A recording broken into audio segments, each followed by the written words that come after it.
Probably. Even though I know it's coming, it still gets me every time. I think the knew it only was coming. thing that fucks me up more is the Bugenhagen thing.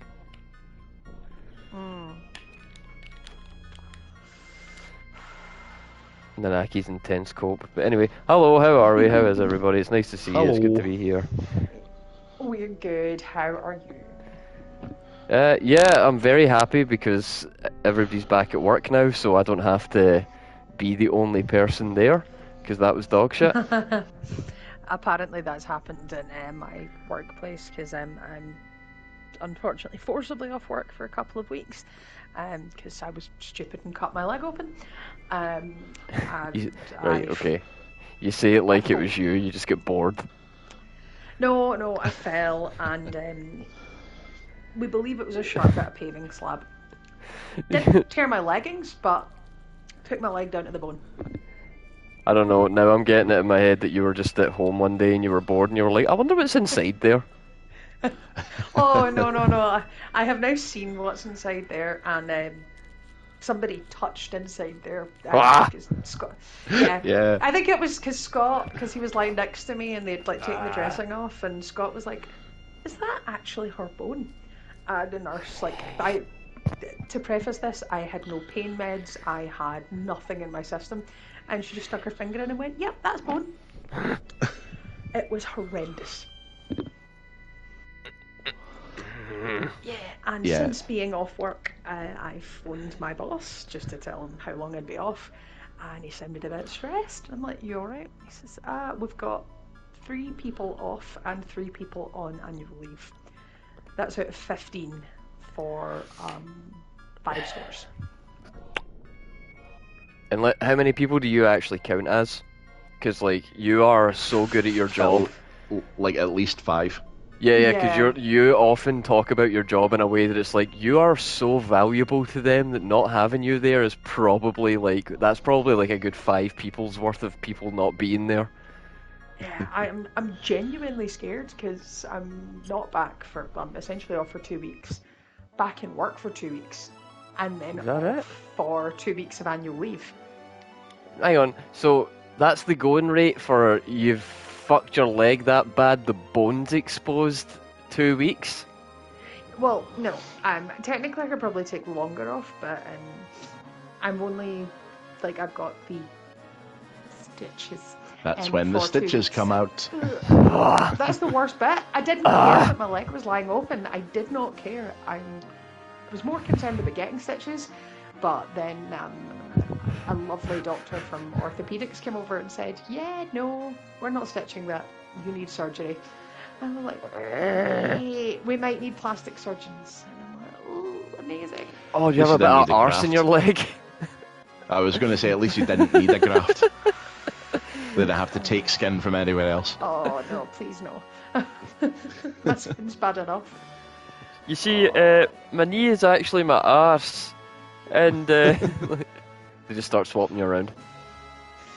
I mean, if it would have fixed it, I wouldn't have cared. It's just more uncomfortable now. I'm getting about a wee bit better, but it's not great. But I'm just taking courage in the knowledge that my boss was nearly sick when he saw the photo, and one of my staff in my store nearly passed out. I opted out. You don't want to see it. I didn't. I don't. I still don't. Nobody needs to see it. Yeah, it is kind of grisly. It's like Walking Dead level of horrific. It makes me sad in ways that I haven't felt since high school. Just thinking about it. So are we taking on this big awful green motherfucker first then? We're going to begin the journey to maybe think about it. As about the best that I can come up with just now. So if I am correct, which, I'm often not, but we'll see. Unless it's about, media, then I'm absolutely fucking on point every time, son. Yes, your profit of media thing it's kind of rubbing off at me, and I hate it.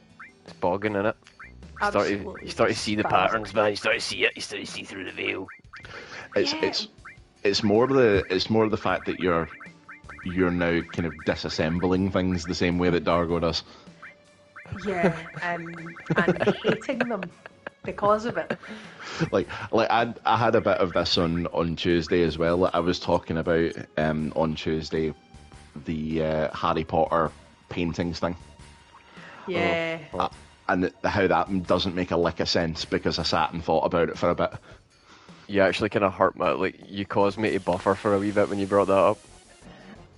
It's just, it's so stupid.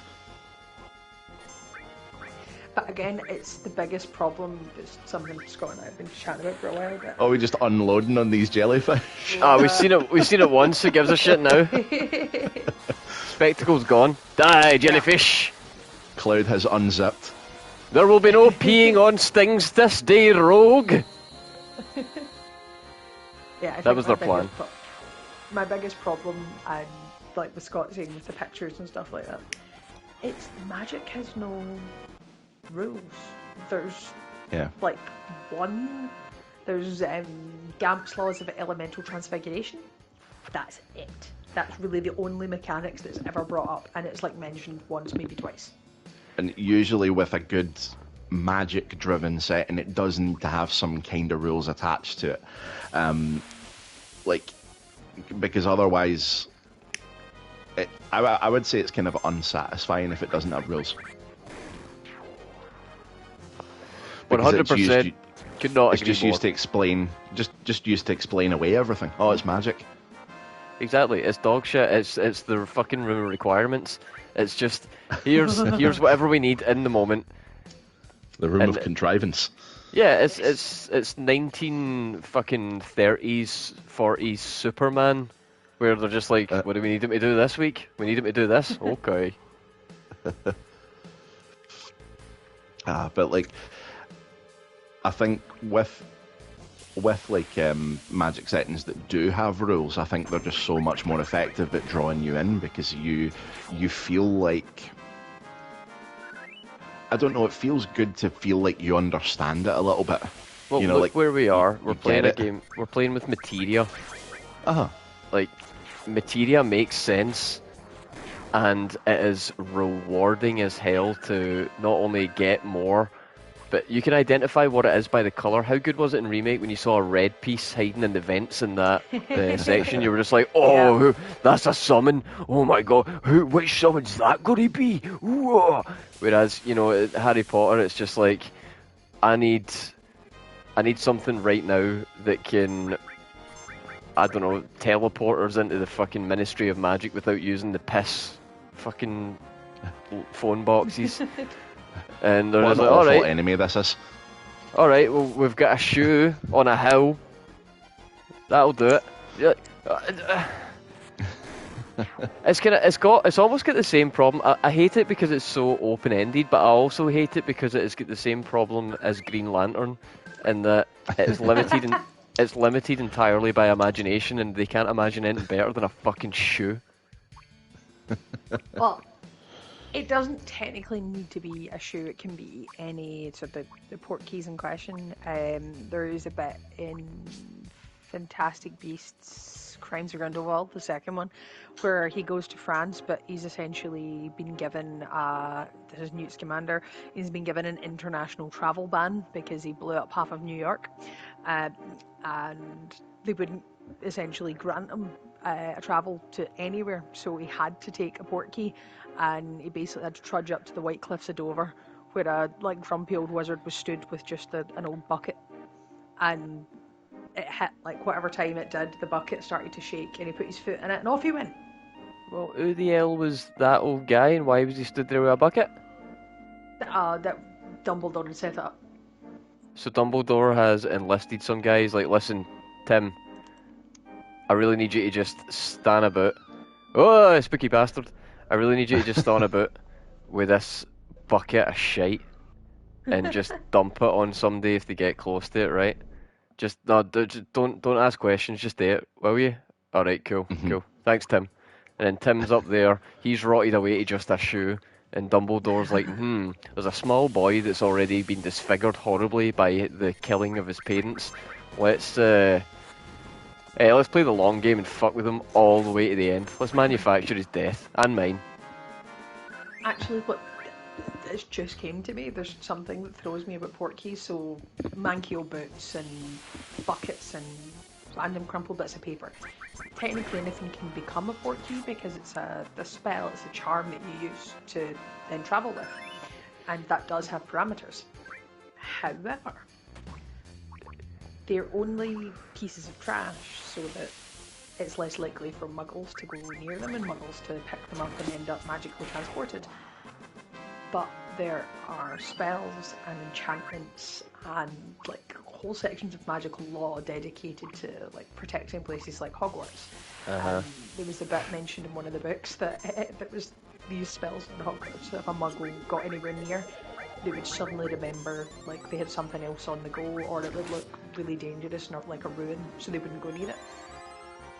Look, man, I'll tell you exactly what would happen if you had a magical item as a piece of trash in 2023. Alright? There's 2 outcomes to this. 3 outcomes. There's 3 outcomes to this. One of them, some fucking granola munching activist with a fucking recyclable bin bag and one of those things that my janitor used to go around with and pretend was a dog while he was picking up the trash, would fucking be up there with their high-vis vest on and their good-intentioned pals with their fucking braids, their dreadlocks and shit, their tie-dye, and they would all be like, oh, we're going to clean up the forest, lads, let's all get... Or they would probably have the accents like, oh, we're all going to clean up the forest, eh? Oh, come on, lads, let's go, Ken. And then they would go up, they would fucking pick up this bit of trash, put it in the bin bag, look up, suddenly they're in the fucking magical dungeon or whatever it takes them out to, and they'd be like, oh heck, I don't think I'm in the right place anymore, Ken, oh no! And that's you, you've got not only a muggle, but a Chukter in the ministry. Oh. That's bad.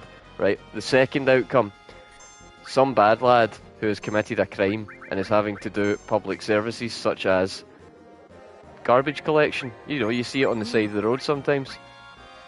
Yeah, community service guys. Yeah. So one of them is going to be up somewhere where this is thing, they're going to get it, and suddenly you've got a criminal rolling around the ministry, and you don't know what that criminal's done. If this guy gets some kind of magical artifact, you don't know what kind of hypothetical super beast you might have unleashed on the world.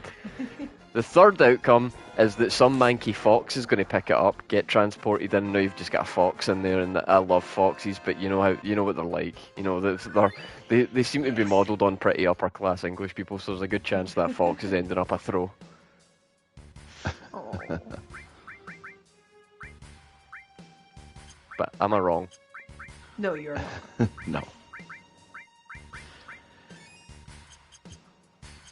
I think I'm either going to have to reread them Harry Potter books, or I'm just going to need to take a big step back from it, because I'm going to end up hating it very, very quickly. There's other things to read. True. Yeah, Discworld has those little bits at the bottom of the pages that are like the author's thoughts on the matter. Every time you read a book, I want you to imagine that is showing up on every page, but it's just me. It's my voice. Oh god, no, because I'm currently reading a Brandon Sanderson novel. Active Time Dargo, but it's like the existential mode where it's like, I'm going to rip you out this story. Although, speaking of, right, I do want... It would be like, this is bullshit and I'm about to tell you why, and it would take up like a third of the page from the bottom. How come this book came with another book? Don't worry about it.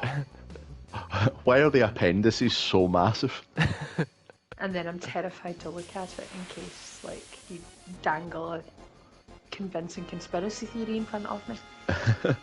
Just saying, man, 300 years of time was missing. Oh, stop it. Stop it. That's one of the things that kind of intimidated me, and probably intimidates a lot of other people about reading Dune, because it has quite an extensive appendices at the back, and everything's all like all the definitions, the glossary of terms is there, but you're not like referenced it when you're reading through the story. So when you're reading through the story, you come across this word that you don't recognise, and then you immediately jump to the back of the book to find out what it means. I appreciate that though, because it makes you go looking for it. Oh, for fuck's sake! I'm in the wrong place, isn't I? Yeah. It is kind of cool because you feel like you're kind of looking it up and you're given additional context in the moment. Well, we're big fans of that, especially after active time lore becoming a thing. Which, holy shit, yeah! If that's not in like every game ever from now on, it's getting modded in. not to mention active time commentary is like streaming. Oh yeah. Basically. So speaking of, I'm going to tell our other co-host this saga that I regaled you with on your way home because I think it's the most amazing thing I've heard in such a long time. Oh, I'm intrigued.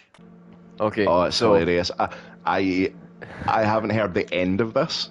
Okay. Oh, this will be good. Oh, so far it's tasty.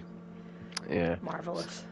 Okay, so are you familiar with Justin Wong? Well, you should be, goddammit. Yes. He's the most decorated fighting game player of all time. He's got more EVO titles behind him than anybody else. Co-host of the TKO podcast starring Max Dude and Matt McMuscles. It's brilliant. You should watch it or listen to it. An all-round just good guy, you know. And this story takes place in 2015. So Justin is streaming. At this point, he's got many EVO titles under his belt. He's already the world's best at this point, you know. So we're still... fighting games are Justin's world, and we just live in them. At least for some games, he is like the undisputed Ultimate Marvel vs. Capcom and MVC2 champion. But there are a few other games where he's absolutely dominating in, like god tier. It's insane. So he's on Twitch, he's on stream, and he's playing some Mortal Kombat 10. Cool. And the clip's amazing. It's one of my favourite things I've ever seen. He gets paired up with somebody, and you hear the rustle of a microphone starting, and he's like, "Oh, we got a talker. We got a talker. Hello? Hello?" And then this innocent cherub, sweet baby boy voice comes through and goes, "Oh, hi, I'm new at this, so please go easy on me. And Justin goes, "Ah, shit. Ah, fuck." And then he goes quiet, and the guy's like, "Are you there? Are you talking to me? I'm just new, and please go easy. And Justin, a father himself, has a decision to make.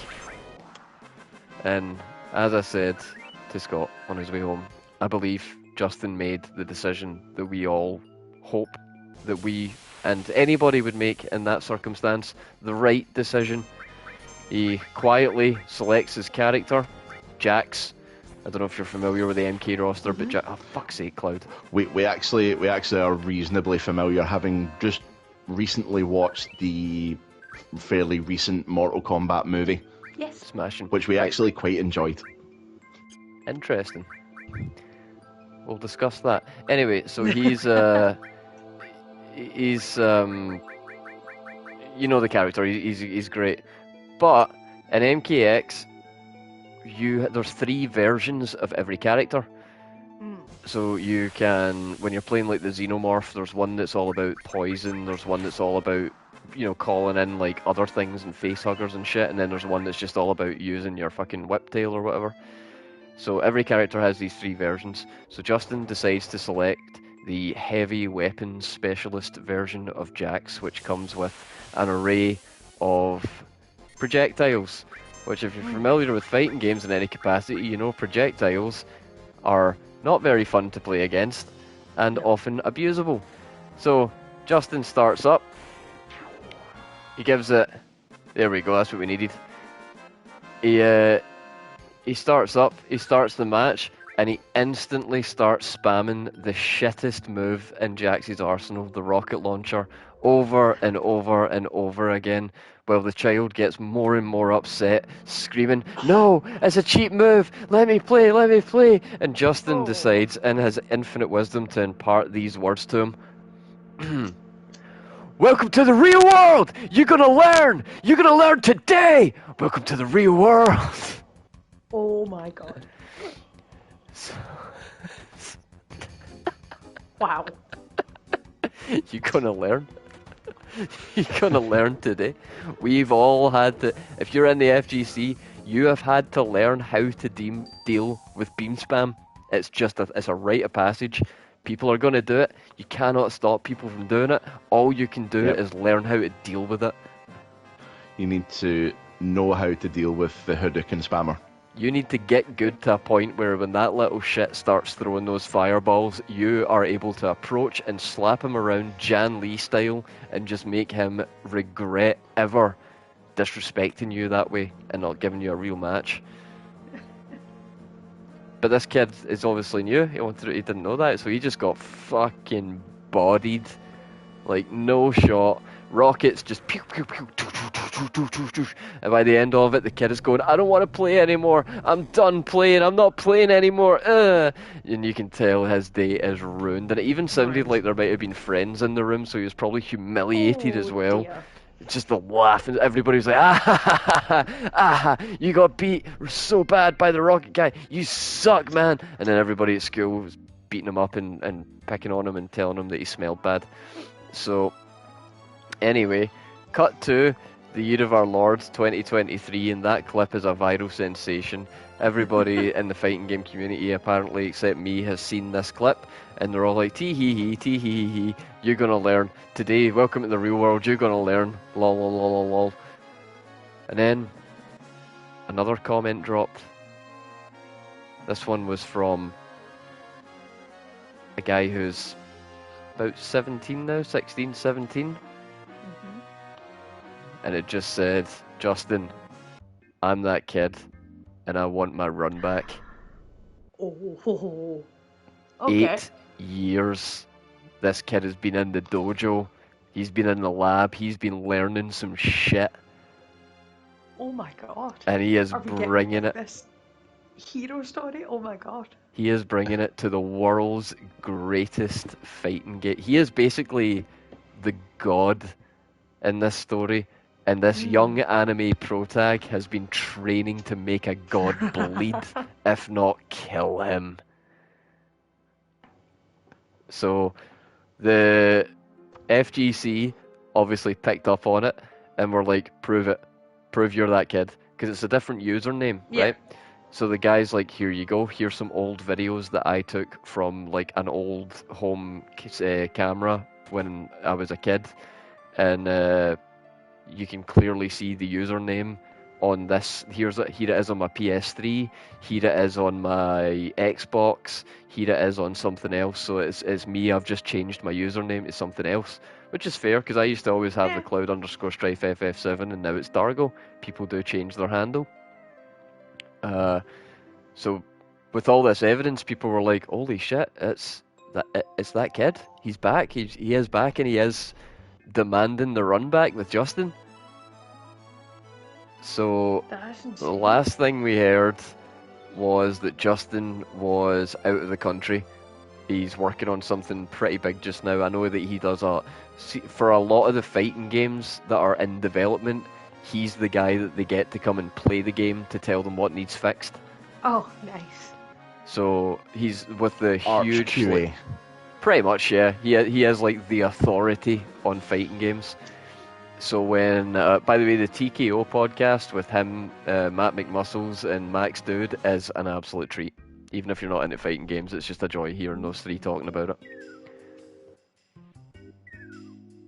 Wake up, you shit.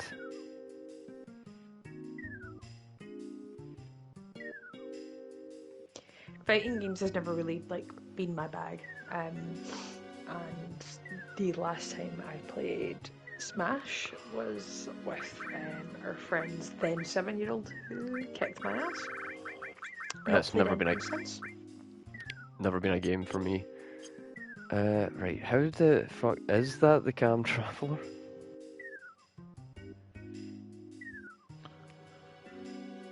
Oh no, he's just in Cam. That's just the sleeping dude. God damn it, I was right the first time. Yeah, Do you so think that that kid will eventually get his rematch? Yeah, I would say that the fact that Justin hasn't actually like responded directly to it yet, but he did put out a video a couple of days ago, and the title of the video was it was the Welcome to the Real World.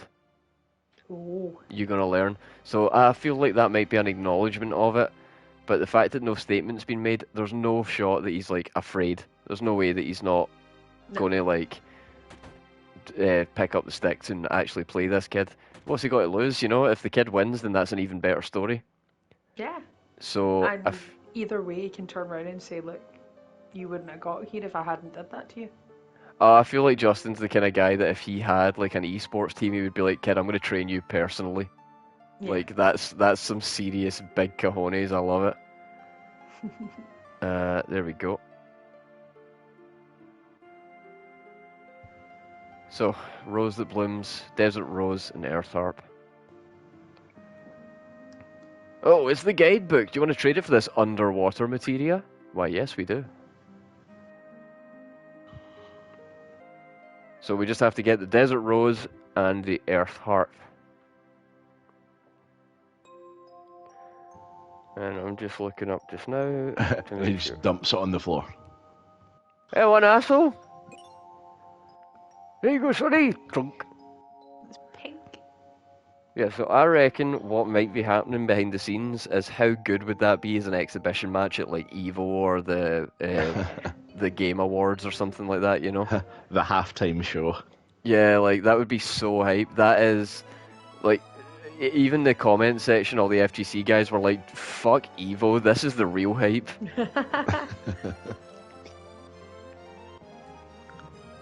Let me just see what I'm doing here. And even, like, as you said, like, listening to that podcast, like, even if I'm not into the fighting games, seeing that rematch, I'm actually really invested now. It's such a great story. It sounds like it's fucking made up, but it is honestly, like, so cool. Yeah, it has the potential to be the underdog upset of the century for FGC. Because, I mean, obviously we don't know how good this kid is. Maybe he's deliberately changed his username because he's maybe played under another username for years, getting good. So nobody knows. He could be ranked. He could maybe have titles.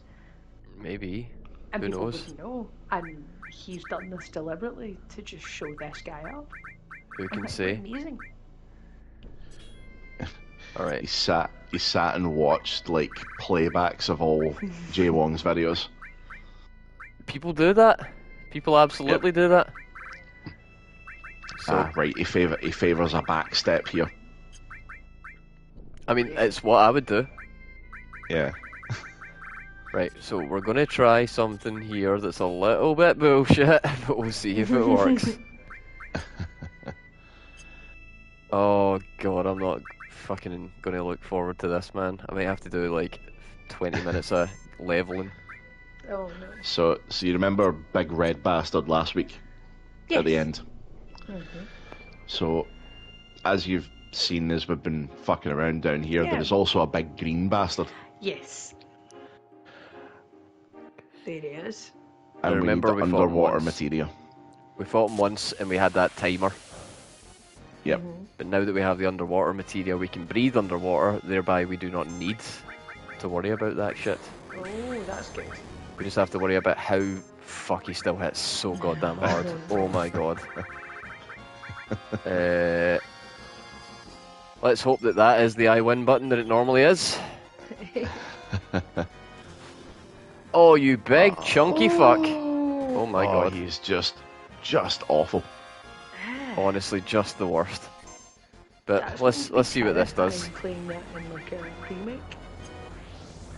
Well, I think the treatment that the super bosses, Emerald and Ruby Weapon, the treatment that they're going to get is probably going to be similar to what a Final Fantasy super boss is now, rather than what it was then. Then, yeah. I could see it being very FF16 inspired. Oh, Yeah, like kind of like on the same level as that big red dragon at the end of the hunts. Yeah. The Safajiva like that they just dropped in. Oh, we're getting this triple time. Holy shit. There's 13 of these guys. Normally. But I don't know if you were watching before, but I paired it with Quadra Magic. Oh, it didn't work. Oh. Oh, man. Well, we still did a butt ton of damage to it. Yeah. Offhand, do you know how much health it has? No, I don't know. Maybe you could be my I will find out. My senseman. Maybe see if there's a recommended level that's below 99. Maybe I'm not strong enough. I mean, I could just cheese it. Guarantee the victory. That would be dog shit, wouldn't it? Yeah. But it is kind of a dog shit boss. Kinda. From what I'm seeing, Right. it's Oh my god. million.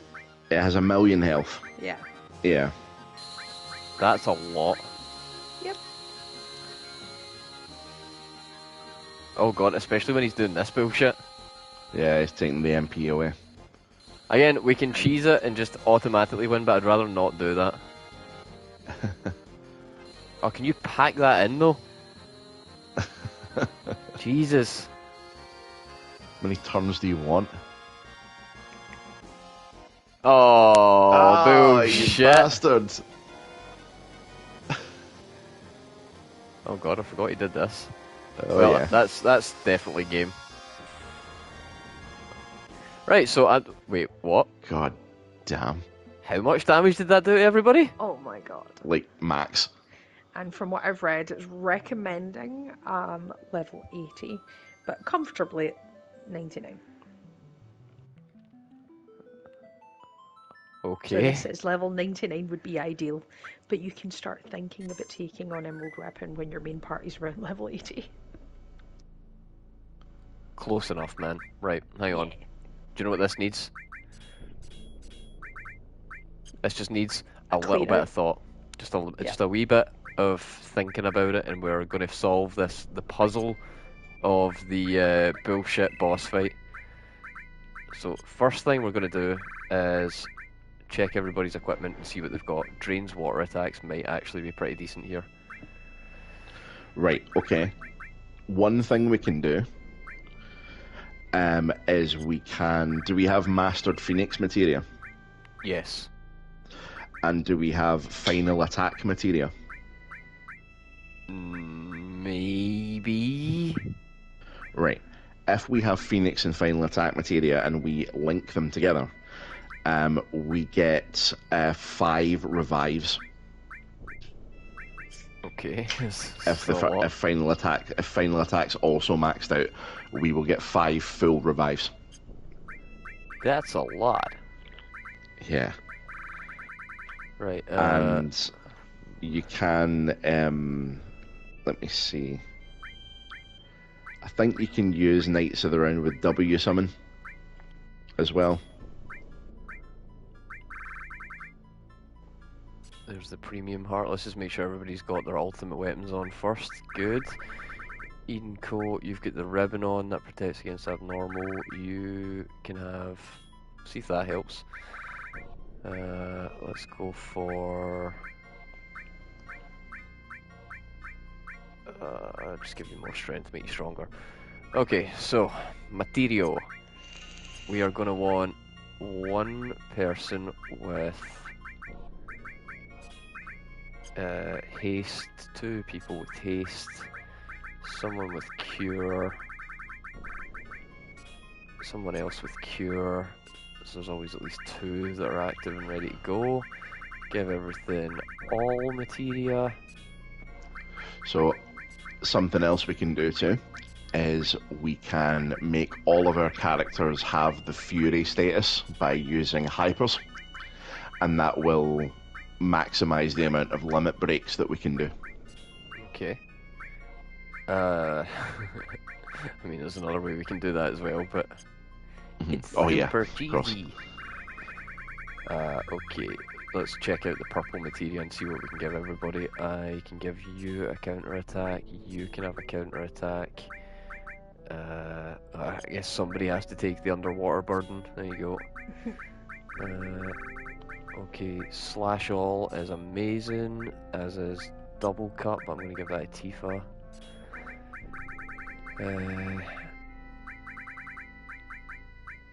Right, what else have we got? We've got full cure, but we probably want to pair that with an all as well. Cloud, what have you got? You've got Bahamut 0, so Nanaki, you can have Kotor, and we'll pair that with... You said W summon to have that? No. I do have MP Turbo. As if the power could be increased much more. To consider, like at this level in the game, there's so much materia and so many combinations that it's all a balancing act. By the looks oh, classic ass RPGs are just the best. Yep. Right, okay, what else we got? Counter attack, can I add added cut? See if that works with counter. Fuck it, why not? Let's get crazy. Double cut. That can pair with all. Oh, whoops. Double cut can pair with all, so hopefully when those fucking balls come up, we're sorted. Right, okay, it's really just the purple shit I need to put in now. I want that purple stuff. So, HP and a shitty HP, perfect. A good HP and a shitty HP, perfect. And there we go, perfect. MP now, sorted. All 9s. Sorted. Sorted. Now we can throw on some Magic Plus. So you're going to be doing some bad magic attack. You're going to be doing some bad magic attacks. You can also have some luck. Here's some more luck. Tifa, here's some magic.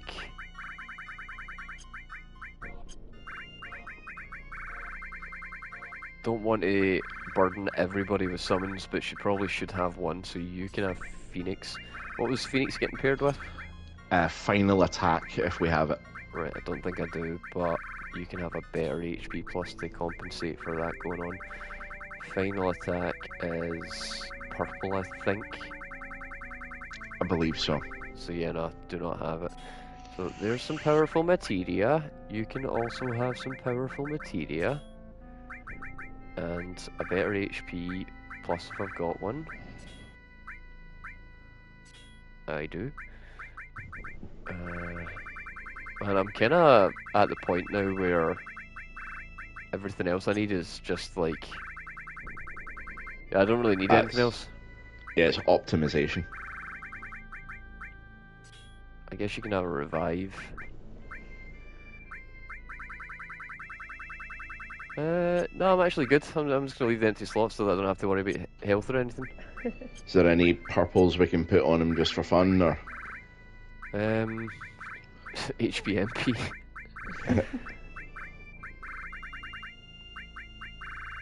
No, not really. Pluses or something. No, he's maxed out. Yeah. Nah, we're good.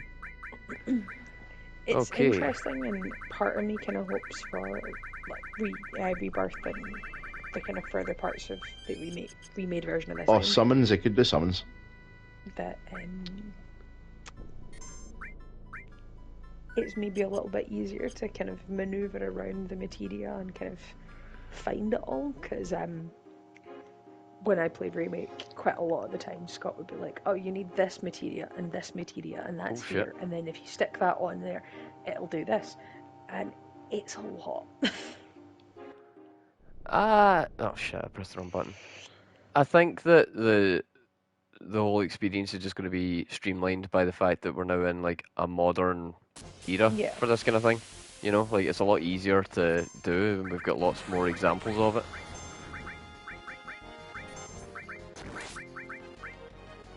Right, let's try and get everybody sorted and ready for this one this time.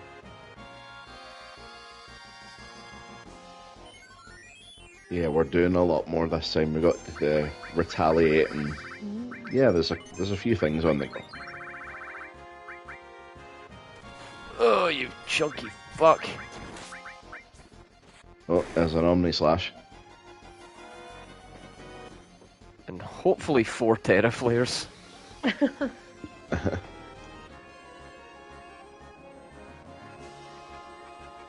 So yeah, one of the things that I was going to mention tonight was just when we were talking earlier on about dog shit movies. I watched a movie last night that I actually quite enjoyed, and I think you guys would as well. Okay. It was called Metal Lords. It's on Netflix. Did we not watch that? I think we did. Is this about the 3 kids? Yeah, that form a fucking metal band. It was actually pretty good. Enjoyed it. Don't get me wrong, it's no School of Rock, but it was just the seeing kids getting into music and wanting to be in a band and shit like that, and I'm like, oh man, that was me. I totally relate to this. Whereas comparatively, oh god, it is. We're going off. Oh no, I put Scott through a new Disney film last night. Oh. The Haunted Mansion remake. Oh, they remade that? Yeah. Jared Leto's the baddie. Oh it's no. Morbin time again. Oh no, it's haunted by children. Yeah, it's bad. I enjoyed bits of it, and it's definitely better than the old film from like 2002, 2003. The one with Eddie Murphy? How dare you? Yeah. How dare you? You're probably right, but, nostalgia. Yeah, the new one is way better, and like there's the decent cast: Owen Wilson, Jamie Lee Curtis, Danny DeVito, and it's really good in places. But it's still a kids' film, and it's hard I think that was unfortunate for me. I mean, all the ingredients were there. I could recognise that this was a good movie, but I didn't really enjoy it because of how kind of childish it was. Which is interesting because there was a couple of the kind of scares at the start, the kind of little jumps and stuff like that. Yeah, it seemed a little bit intense. Yeah, like especially for a kids' film, and Haunted Mansion is not. It has jump scares like on the actual ride, and the way stuff's kind of designed at Disney with perspective and lighting and sound. They were quite good at making it kind of eerie, but I'm surprised at just how kind of spooky they made the film for kids.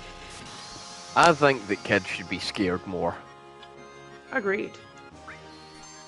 People like being scared more than they want to admit, and also like it's good for them. I grew up watching horror movies, and I turned out absolutely normal and sane and in no way fucked up.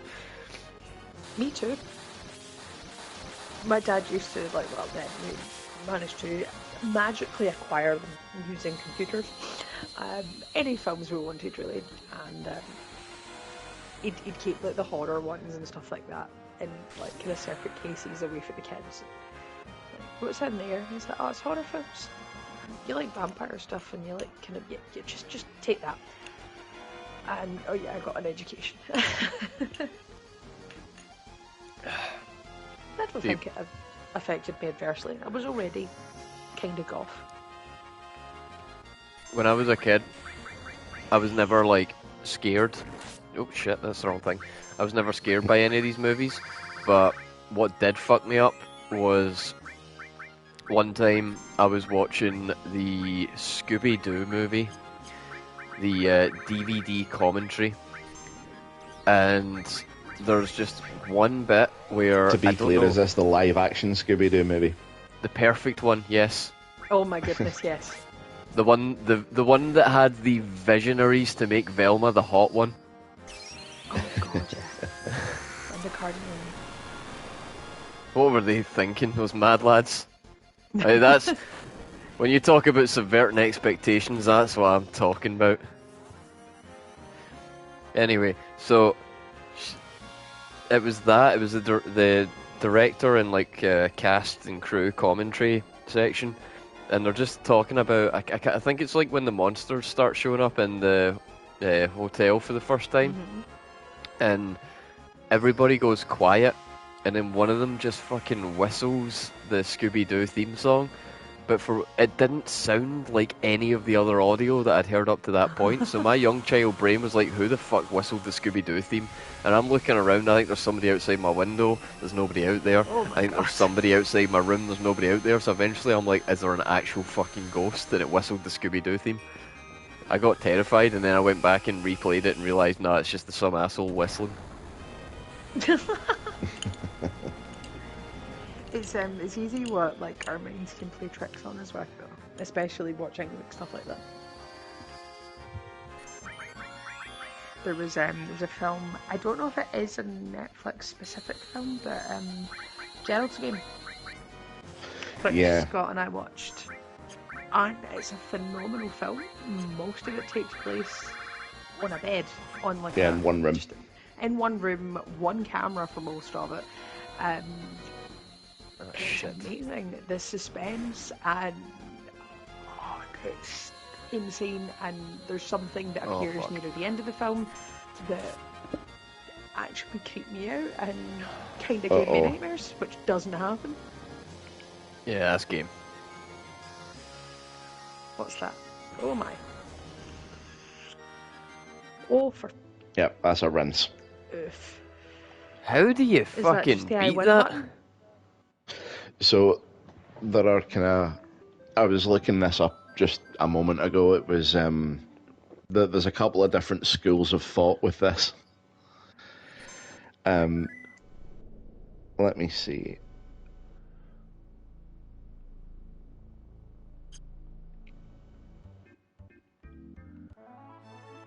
So you can have a character equip HP Absorb, Knights of the Round, Counter, Mime, and W Summon. With 2 stars on Knights of the Round materia, they can summon it twice.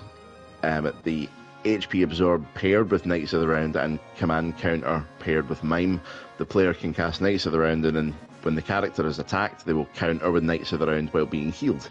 This makes the other party members unnecessary. However, the player can give Mime to the other characters, allowing the player to start with their most damaging move and then simply repeat it for free while healing them. Fucking hell. Amazing. I don't have W Summon. How do I get W Summoned? Okay, so there's one here that's saying another effective strategy that requires almost no materia or preparation is to use Fury and level 3 limit breaks. The player should come with 1 character equipped with W item, 1 with underwater, and all 3 equipped with HP plus, so they have max HP. By exploiting the W item glitch, one should amass many elixirs and mega elixirs, at least 20 of each, and put them on top of the inventory. All 3 characters should be in Fury and have level 3s. Level 4 limit breaks take too long to prepare, and limits need to come frequently for this strategy to work. Any other materia is unnecessary, and the Air Tam Storm should rarely be used. You respond every Emerald shoot with an elixir. Buff up with hero drinks. Stomp attack should prompt a mega elixir. And the player should keep at least 1 person ready to heal at all times, as the strategy is ruined as anyone gets KO'd. Once the eyes appear, they should be at max health when they're hit by Emerald Beam. All 3 party members will likely hit their limit breaks, but 1 should select a mega elixir while Emerald Beam's ammunition is beginning, and others should use their limits. Oh. What time's it? Right, no, we want to finish this tonight, don't we? We do. Right, fuck it. No, just for... I did this in the 90s, fuck it. Just fucking... Yeah. Yeah, like, I think it is satisfying enough that we have seen it and given it a good shot. And if a little bit of cheese gets us the win, then that's fine. I don't care. Makes good TV. I'm not fucking fighting this thing all night and making us run this for another week. No shot. We're going to kill this, we're going to see all the content, blah, blah, blah, blah, blah, blah. This is just preparation for going back and replaying Remake, and then playing Intergrade, and then on to Rebirth. Oh god, Rebirth. I think that's my plan too. Although at the moment, because I've been a bit addled with painkillers this week, I have been playing Ratchet and Clank. Nice. It's fantastic. I think I'm going to try platinum on this one as well. That'll be good. It's always been one of my favourite series. And you know, it came from the era where like there was lots of games that were like that. You know, the kind of like looty shooty platform, happy furry character mascot kind of PS2 days, but they still managed to stand out. I used to fucking hate it when people would compare Ratchet and Clank to Jak and Daxter. And it's like the only thing they share is that the name has an ampersand. Yep.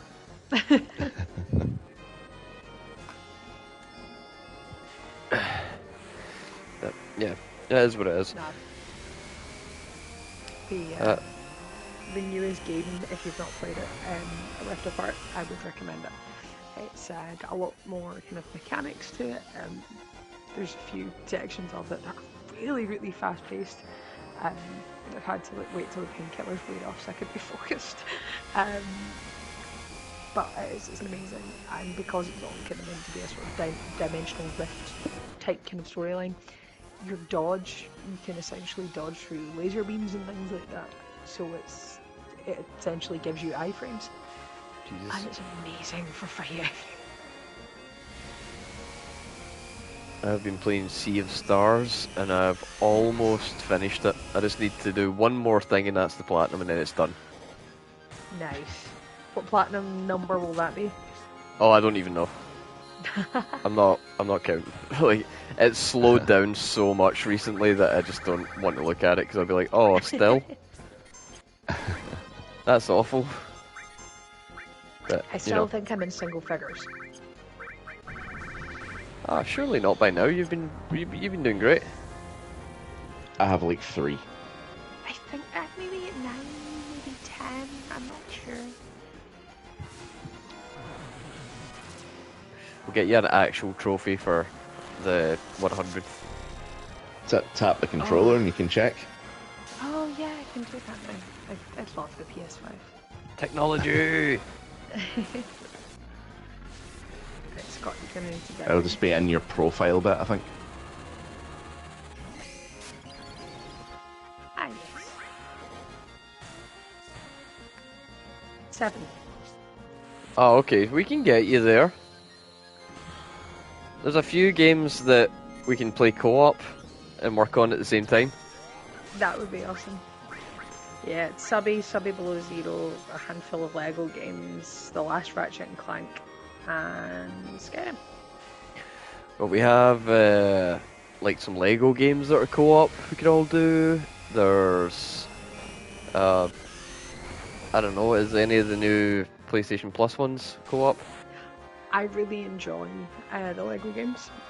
Scott got me Harry Potter for the first lockdown, and I fell in love with it, and I've completed that, and then I think I plan on Lego The Hobbit as well. But there's loads of stuff that's out on PS Plus now, especially because we've kind of gone up a tier. We've got access to a lot more games now. Nice. Yeah, we were just on Essential, but when we got the PS5 we went to Extra, so that we get the library, and it's been great. You've I mean, it gave us Returnal. Moved up to God tier. Returnal's a game that I need to go back to and actually finish. Yeah, I've totally left it by the wayside. There's too much else happening. Yep. I haven't even started Baldur's Gate. The good thing about Returnal is it seems like a game that you can just pick up and put down. Yeah, I think that's kind of the point. Yeah. But it captures that roguelike majesty, you know? It knows exactly what it is. It's just a high budget, AAA, fast paced action shooty bang bang fun game. Yeah. It's like Dead Cells. Never played it. I've not played Hades. I have Dead Cells on my phone, and it's amazing. Like even the touch screen controls are actually half decent. Oh, the guys that I work with, they all get into Hades. I think they still are into it, but they were obsessed with it for weeks. as I understand it, Hades is kind of like a roguelike Diablo type affair. Yes, it is. You know, that sort of three-quarter view action RPG type thing. Everybody said it's great. The second one's coming out and there's a lot of hype for it, but it's just one that's all, like, I've whiffed on it. Honestly, like, my game, I used to be one of those guys that was like, I need to keep up with the latest game releases and always play, like, the latest thing to not fall behind, but now it's like, I've got Baldur's Gate, which is meant to be the best game of all time, but there's like a £20 Berserk Muso on the PSN, and that sounds like fun. Did you end up going for it? The sale's on until the 11th, so I haven't committed yet. I'm waiting until I get paid, but that should be like tomorrow or the day after, so I'm probably going to do it, because it looks like fun, it looks silly, it follows the arc of the story that's probably considered the best, and Band of the Hawk. Yeah, and the Eclipse. So, yeah. Plus, it's got 2 hours of like fully animated cutscenes that tell the story. So it would be really 2 hours. I mean, that's. Hang on, it was like 24 minutes an episode of the original run of the anime. So that is like. And you know, you've got ads, credits, so we're talking like 9-10 episodes of the original anime. Yeah. That's pretty good when you put it into context. Yeah. 2 hours is like most movies. Yep. Wonder how much Final Fantasy 16 had. Oh god. Far too many. I know that the record for the most cutscene bullshit in a game still goes to Kijumbo in Metal Gear 4. Yeah. Yeah, how much was that? I know it's quite, I know it's a lot. Fuck, hang on, I'll Google it. Because I know it's like egregious, but like BG3 has an inordinate amount of cutscene footage. Oh yeah. Let's see. The amount of voiceover in that game is staggering. Well, we'll see if it can Even contend with the world record holder. Let's see.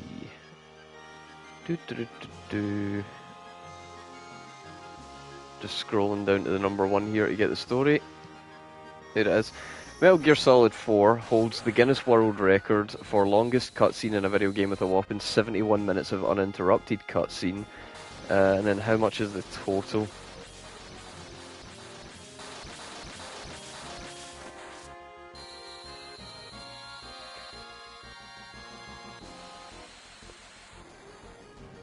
It's still just coming up with fucking MGS4, but that's a single cutscene. Yeah, I think the MGS4 thing might be it's got the longest cutscene. Yeah. The longest single one. Yeah. But like BG3 has something like 170 hours of fully acted. 174 according to Lion. Yeah, 174 hours of fully acted cutscenes. Hang on. Now that is every conceivable path. So like essentially like all the branching paths, there are ones you'll never see in your playthrough. But they are there in the event that you chose differently. Yeah. But I think the difference there is that a lot of that is just like in-engine like conversations. It's not fully animated, like fully rendered cutscenes that are like, you know, the engine. Fuck, I don't know what I'm saying. You know what I'm trying to say though, like it's different saying like all of the dialogue in FF7 counts when there is clearly a separate, distinct cutscene. And I've not played Baldur's Gate, but I assume it has cutscenes. Yeah, it has cutscenes. Yeah, so that's what we're talking about. We're not talking about where it's just like a, you know, the in-engine beautiful character models just standing talking to each other. Mm-hmm. I actually think that you're going to adore Baldur's Gate 3, and do you know it's nothing to do with D&D. The reason that I think that you, Mr. Dargo, will enjoy it. It's the combat. Yeah. Because it's very XCOM. Mm-hmm. And we know you love your XCOM. Yes. I do. I bought it on the Switch and I shouldn't have. That was a mistake. You have, like, movement circles. You get meters or feet of movement. You can choose metric or imperial. And you see kind of exactly how far you can move over what terrain, whether any terrain is slowing you down on your route. Mm-hmm. You have an action and a bonus action on each of your characters to do each turn. And you can kind of go between like any characters essentially, because you roll initiative once and it's like your guy's turn, bad guy's turn. If any of your guys are grouped together, you can cycle between them. Mm-hmm. And yeah, it's just really, really tactical, and I mean, you can get by just like autopiloting it as best you can, but it feels really satisfying to get it right. Yeah. I struggled with it a little at first. Scott was really worried that I was going to go into it and hate it and bounce off of it, and I did get kind of frustrated with it at the start, and I wasn't too sure about it, and spent a lot of time learning it. And because I play D&D as well, it's really cool, and it's really cool to get involved and see what those spells do, and it's probably going to make playing D&D easier and better, I suppose. But it's been a really cool experience. Hey.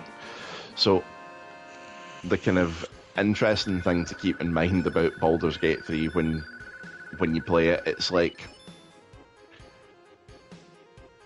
see a failure state in the game. Yes. A failure state is not necessarily a game over. No. You can fail forward. And that's kind of one of the key elements of D&D, and being able to fail and the story keeps going. Oh, you don't have to tell me, man. My plan is to just let things happen, and if it fucks up, then oh dear. Oh yeah. Like, and I kind of have it in my head that I'm not actually ever going to platinum this game. I think it can be done. I'm sure it can be, but I'm not going in with the intention of trying, which means that I'm not, like, you know, it would be one thing to go in and be like, okay, I want to platinum this game, so I'm going to take a look at it, plan a route, try and do things, save scum so that things go my way so that I can see stuff happen, but that is completely against the nature of the game, I feel. So this might be one of the only games where I just resign myself to never chasing the plot. And just enjoying when you're there. Mm. That means I've always got a reason to come back. Yeah. Yep. Not done everything yet. And you know, apparently... Oh, sorry, go ahead. It's interesting as well because I've not played that much on it. Scott's played a good bit more than me. But Scott's sitting watching me play and going, oh, that's what happens with that character. Like one of the NPCs that I picked up. What do you mean? Yeah. Oh, I don't have him anymore. And obviously you can make decisions and have bad rolls that can just put them off and they'll walk away. And I got to a decision, I rolled, I got a nat 20 and everything was fine. And Scott just sat there and went, yup, that's when a nat 1'd and that's when he left. Yeah, so I became suspicious of one of the party members might be a secret shitheel.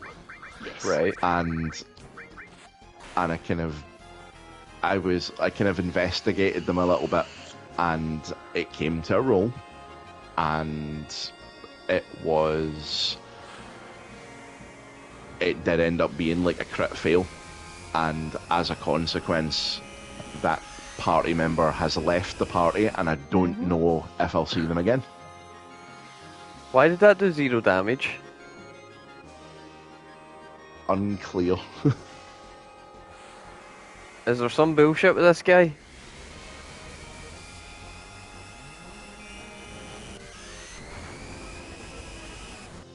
Oh, motherfucker, what is going on here? I've cast 4 of these. Oh, no. Shit. Hey Moomba, thanks for joining us. Hello. You just finished FF16. Someone hug you, you're sad. Oh, I would totally hug you if I could. It's an experience. It's alright, there's 2 DLCs coming. Maybe there's some hope.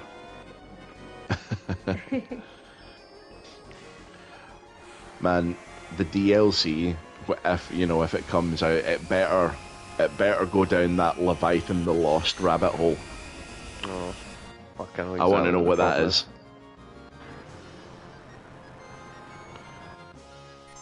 Alright, you big shithead. Bring him out. Can't actually damage him until these fucking tentacles come out. Ah. I mean, not exactly done it the way God intended, but fuck it, let's just have Cloud solo this one and then we'll get on with the story proper. Sounds good. Moomba, don't judge me. I've done all this legit in the 90s and again for the trophies when it came out, and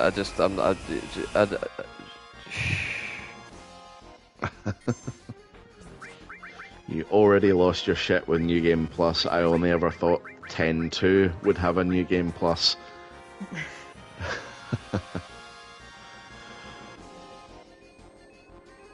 New Game Plus in FF16, like, it was more challenging, it was more fun for me, but at the end of the day, it still was just like more of the same, but now everything has a health ocean instead of a health pool. Yeah. And I just, oh my god, that hurt.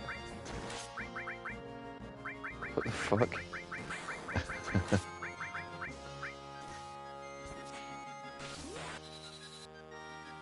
Can you take damage now? Oh dear God in heaven, how much health does he have? Tell me it's not a million. Oh my god. You are hitting him with wet cardboard. Plastic toy sword. You're literally brushing him with a tissue. I'll just slap his tentacles and see if that helps. Nope. What the fuck? Oh my. Like a wet noodle. What are we fighting? This is Ruby Weapon. He's one of the 2 super bosses in the game. We were going to do it legit, and then I thought, nah, fuck that. Cheese it so we can finish this tonight. So we're doing it with the triple speed and the regenerating health and limit break bullshit, which doesn't seem to be enough. He only has 800,000 health. Oh, only. Oh, great. Do you see how much damage I'm not doing? Yeah. That's terrifying. Why is that? It's not ideal. And remember, I'm feeling a little bit better. Still in pain, still on painkillers, but oh my god. Thank you. Do the tentacles health count towards his main pool? Let's hope so. Let's find out.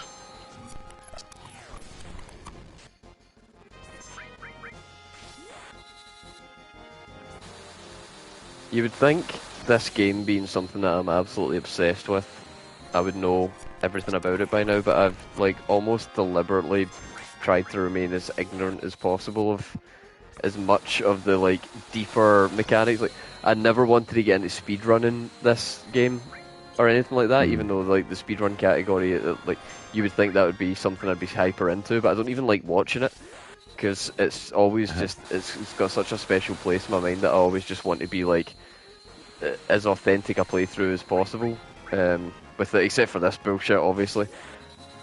But like, yeah, tentacles are the way to go, my man. Yeah. Okay, I just need to wait for them to come out then. But what I'm getting at is, I do get that it does sound like I've never fucking played this game before sometimes. I am really looking forward to seeing how these 2 horrible bastards look in the Revivify, or whatever the third one's called. Final Fantasy VII Revengeance. Resurrection.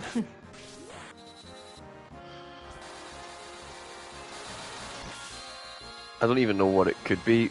Oh, no, never mind, I know exactly what it's going to be called. There's only one thing it can be.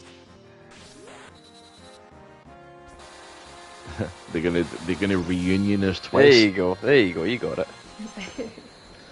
It's got to be. It makes the most sense. I still want it to be Revengeance, but that's just me.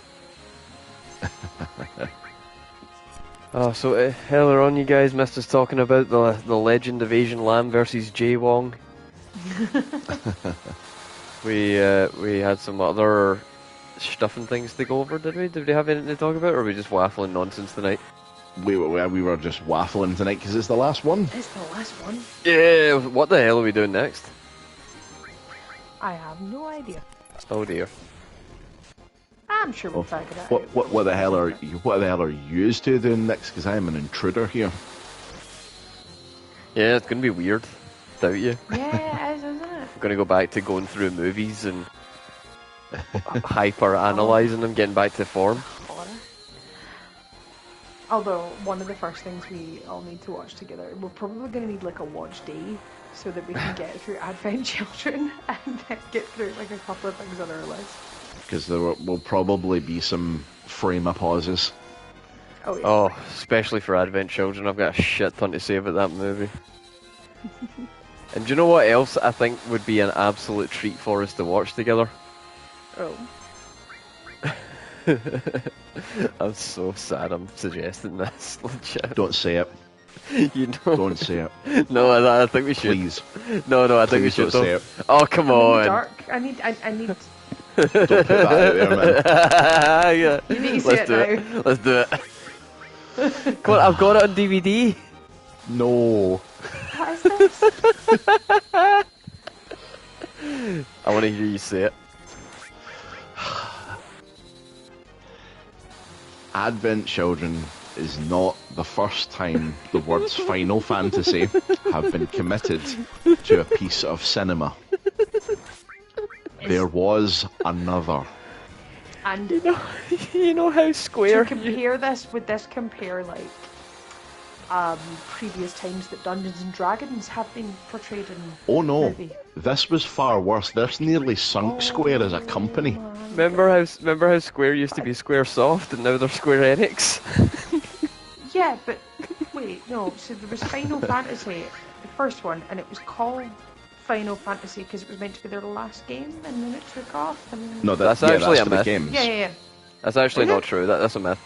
The real reason that it's called Final Fantasy is because it was originally going to be called Fighting Fantasy, but that didn't translate well, and people thought it would be confused with a fighting game, so it got localized to Final Fantasy. The company wasn't doing great at the time, but from all indication, there was no like this is the last game, so do what you want. It was that's just a Mandela effect kind of rumor. Good to know. Good to know. Because I was kind of under that impression as well. Oh, there you go. Okay, so to put this into numbers, the movie entitled Final Fantasy: The Spirits Within. I think I've heard you mention that once or twice. It came out in 2001. It received mixed reviews.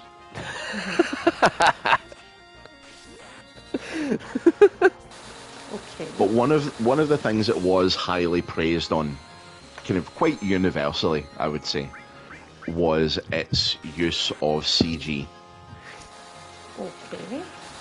The realism that was on display in 2001 was pretty impressive.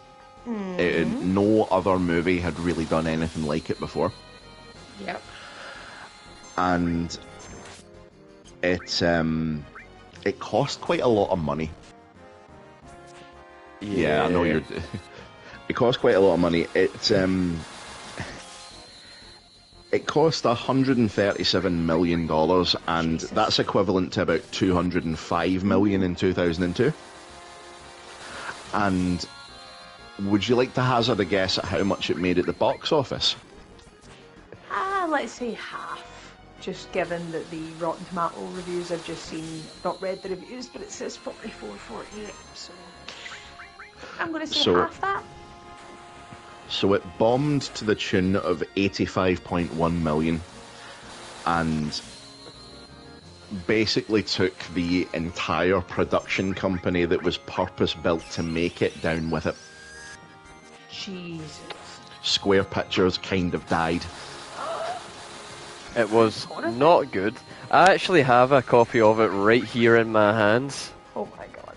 There's a copy of it on my shelf as well, because of course there is.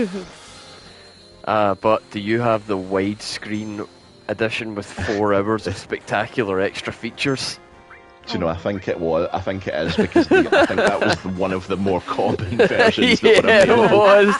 They just thrust as much of the shit. It's cost them that much money that they had to throw things in. Yeah. Oh my god, well, I've got it in my hand so that I can read you out the blurb from the back. Alright.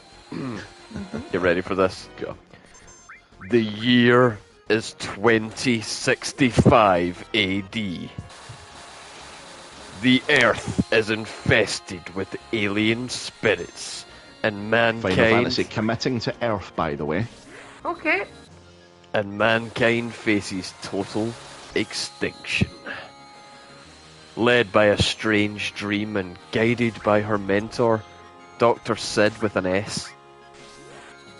Right. Scientist Aki Ross struggles to collect the 8 spirits in the hope of creating a force powerful enough to protect the planet. With the aid of the Deep Eyes Squadron, Aki must save this Earth from its darkest hate and unleash the spirits within. Final Fantasy: The Spirits Within is a groundbreaking new CGI film from the creators of Final Fantasy video game franchise. So, I suppose it's also worth mentioning who starred in this film.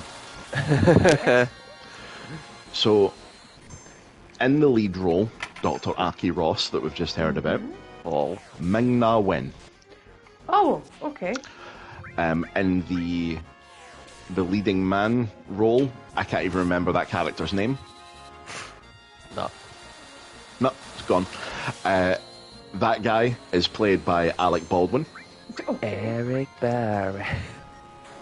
Yep. Our chief antagonist, the Sephiroth, the Kefka of the picture, James Woods. Right. Dr. Sid, Donald Sutherland. Fabulous. And your Eye Squadron that was mentioned contains, amongst others, Ving Rhames and Steve Buscemi. Fab. And Steve Buscemi's character looks nothing like Steve Buscemi. Which is a tragedy. It's a tragedy. That's some cast. You'd think that with that cast and $173 million, that they would have actually been able to turn out something good. But unfortunately, they didn't. Oh, die you big ruby fuck. And nowadays, I mean, the only ones we've had since we've had Advent Children, which is fine. It's fan servicey to the people who love FF7. That's all it really needs to be, and it's not really exceptional in any way. It's debatably absolute dog shit, and I might be a little bit biased because my favourite character gets one line. One line. It's atrocious. There's a couple. We were talking about this the other day. There's a couple of characters in that movie I'm almost positive they don't even get their names said out loud. Yep. And you know, for your benefit, Willokin, the character, obviously Nanaki, getting one line. Yes. That one line is uttered by Liam O'Brien. Oh, I mean that's cool. Is it, or is it a waste? It is a waste. Criminal waste. Waste of the voice actor as well. I bet you will find out all about that when we watch Vox Machina together. Huzzah! Oh wow, it. Comet was not effective. Nope. Can I make armor out of this thing's corpse when it dies? It's made of vibranium. Amazing. That's amazing. It gobbled up all the black boxes from all the sunken ships. All the planes and shit that flew over the Golden Saucer, all that wreckage that was in the Coral Desert. What's that written on it? Is that Shinra? No. Nokia. Oh my god. Dr. Nokia's Hojo's greatest rival. We thought it was gassed. It's the Ruby 310.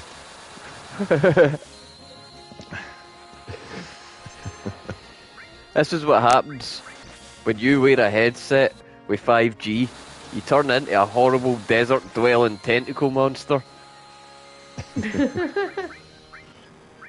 Did see that America was in a wee bit of a panic the other day because they were testing the national alert system and people were convinced that was them triggering the fucking 5G microchips. The New World Order.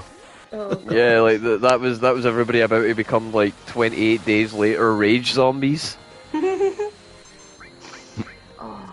Even like when my parents introduced me to War of the Worlds, like my dad sold it to me with like, yeah, the first time like this was like performed on radio was like a radio play. Like, Americans thought it was real and started panicking, which is amazing. It weren't just the Americans, like. Yeah. A lot of the world went mighty silly, but yeah, no, it was the Jeff Wayne musical version is one of my absolute favourite things of all time. Oh, it's so great. Fantastic. Especially if you've had a smoke. we should chill and listen to that. Oh yeah, that would be great. The live show is still touring. I actually grew up with that. Like when I was like 5 years old in my parents' car. Because they had it. How crazy is this? They had taped it from a CD. Nice. So it was on several cassette tapes. Oh, I remember making car cassettes. Yep. And yeah, that was what I grew up with, along with like Queen and Meatloaf, which were the other tapes. See, that's a good one. That's a good upbringing. I was pretty fortunate that when I started getting into like metal and shit, my dad was also like, "Here, that's pretty good." So he was particularly into System of a Down, so we had a lot of their stuff on cassette. Oh, nice. But he'd let me put like my tunes on there, so there was some Slipknot mixed through and some like Bullet My Valentine and shit. For my dad, he listened to it, he'd be like, "What's that you're listening to?" "Oh, that's really good. Listen to this, it's heavier." And he's like really into like Rammstein, Disturbed, loves Tremonti, that kind of thing. And normally, when it gets to kind of screaming bass vocals, that's kind of his tap out. But he likes pretty heavy stuff. And when we make fun of my mum, because she's the only one that doesn't, she'll pipe up something along the lines of, "But I like My Chemical Romance," which is quite cute. Oh, this sucks.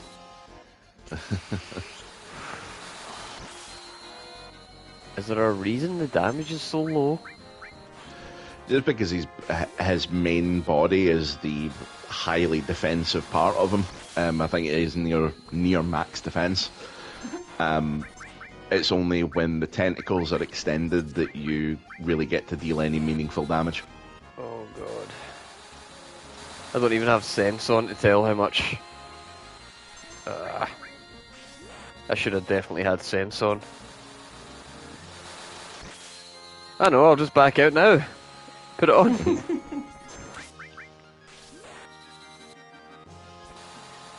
I'm just throwing this out there, by the way. If this guy like has some hidden finale bullshit that I've not seen yet, and he mercs me and we die, we're just leaving it. Yeah, I'm good with that. Oh, can you imagine if we weren't doing this with a triple speed? or trying to do so legitimately without limit spam. Yeah. Nah, I've paid my dues. Yeah, you done that one time. Hey, I did it a whole bunch of times when I was a kid. Yeah, I'm sure you. I'm sure. Hey, no, I'm not leaving that. No. I'm leaving it. You son of a bitch. I sent you the pictures of my PS2 memory card that had the fucking, 200 hours into Final Fantasy X and 12. Don't tell me that I didn't put my time into FF7, you motherfucker. I played 7, I played 8, I played 9, I played 10, I played 11, I played 12 on release. And then I queued up for a midnight launch of 13. So, it wasn't all. I don't question your loyalty. I don't question your loyalty. I think a nerve was touched there. I will come to your house and I will play every one of the games in order back to back. And you are not allowed to leave while that's happening. I'll make sure of it. I'll turn your house into a fucking saw trap. Hello, Scott. I'd like to play many games. 16 games to be exact. I was going to say, please don't. If this week's anything to go by, I can fall on flat ground. You questioned my loyalty. Now you will see it firsthand. Will I finish it in time for you to eat all of the food in the house and drink all of the beverages? You kidding? He'd be sending me out on runs for monsters so he could stay up longer. Oh, do I have to build a hatch for you into my plans? I mean, yeah, I do live here. Could you not for a bit? No. It's not alright. Well, it's nothing personal, but you're getting trapped in the fucking the box with us. You're in the I saw guess. house too. Yeah. Sorry, man. I didn't realise that this was gonna. Okay. What happens if I turn around? I get really locked into it. I finally finish 16. Turn around and you've killed each other.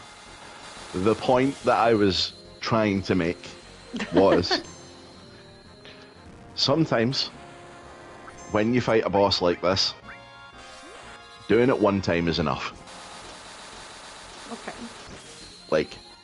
As the man says, you paid your dues.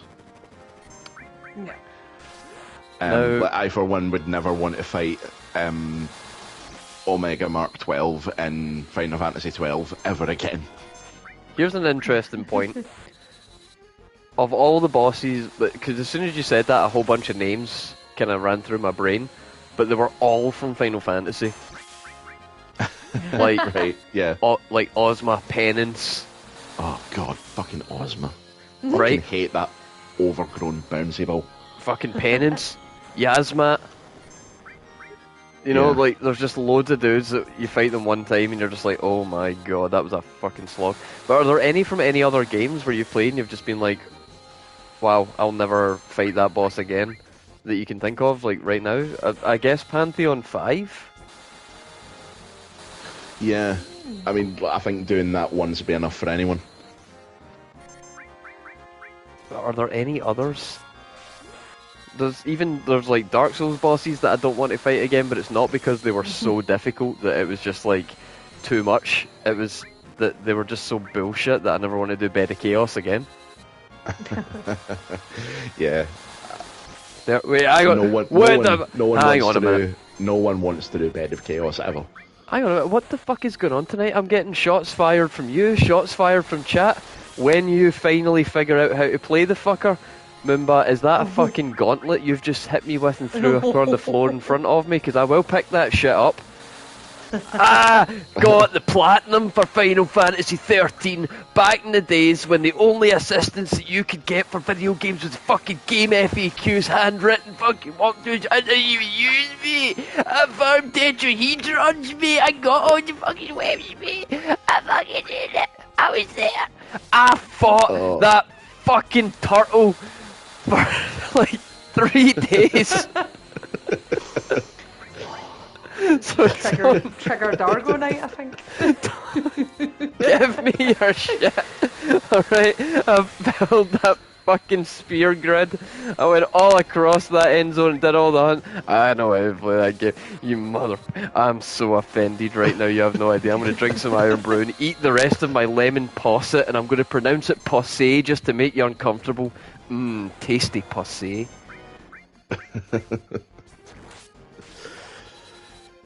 Yeah, I think emotions are running high. It's the end of Final Fantasy VII. Insulting my Final Fantasy integrity. Integrity check.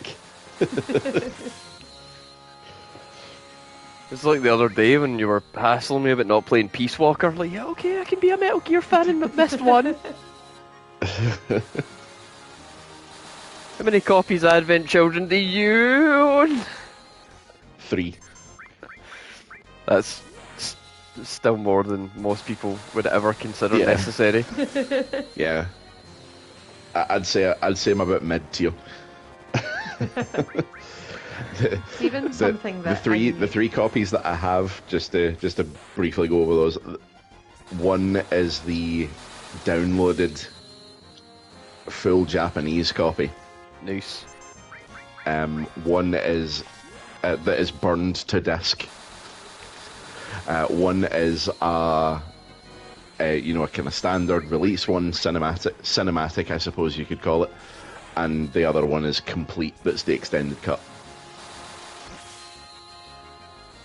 Oh, I can't even think. I know I've got a couple of DVDs, a collector's edition, a UMD, and a Blu-ray. Oh yeah, UMD. PSP Vision. Man, I got gifted a UMD just yesterday by Flodden. I don't have a PSP anymore, so I can't actually play it, but it's a... I was telling you about this the other day. This is a game that I didn't know existed. Chat, follow along with this blend. This was a PSP game that was developed by FromSoft for Capcom as a spin-off for the Monster Hunter series. And it's basically like the Chow Garden from Sonic Adventure 2, but for Palicos and a bunch of Poogies from Monster Hunter. Palico Crossing. I guess so. I don't actually know. I want to play it and see what I've not even looked up gameplay, but it's just such a wild thing. How to get to the language menu. Yeah. I need someone that can read katakana.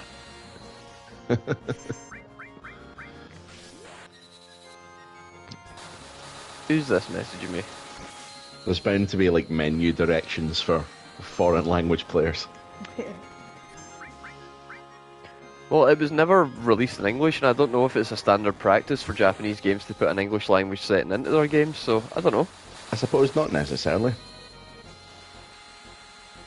Like, I know that a lot of European localization goes into every release where, there's usually at least, 4 European languages included in every version, so that takes a lot of time, but over in Japanese, I don't know if they actually, have enough,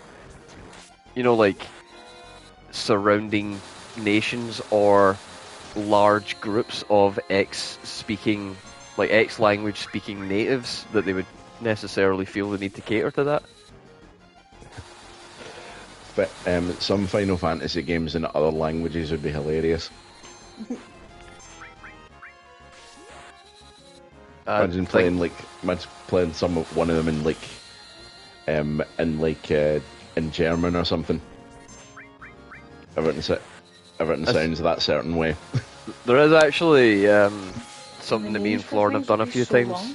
If you go on YouTube, people have made compilations of really famous movie scenes, but from the different international dubs and things around the world, and the Lord of the Rings ones are fucking brilliant. This reminds me of a really weird thing that happened to us one night when we were watching. I think it was we had loaded up a trailer for Toy Story 4. Mm-hmm. And we clicked on it, and for some reason, when it started playing, it quickly became apparent that it was in Norwegian. Yes. Okay. I don't know why it was in Norwegian. It just default played Norwegian. It was on... It was on Disney Plus specifically. It was. Because Disney Plus have, as well as having the trailers for most things, it sometimes has like extras, delayed scenes, behind the scenes, which is pretty cool. But what they must do is just take a trailer from somewhere. So they maybe didn't have an English one at that time, because I think Toy Story 4 had just been announced on Disney Plus at the time. And we watched it and we were like, oh yeah, this looks... Wait a minute, what are they saying? And yeah, it's like, look, there's Woody. Why? Oh, am I having a stroke? Yeah, we weren't sober and we're looking at each other going, is this happening to you? Can you understand this? What's going on? It's like when you're drunk my and you brain play The broken. Sims. It's not like when you're drunk and you play The Sims and you think you can just about make out what they're saying. Yeah, you start noticing little words in amongst the Simlish.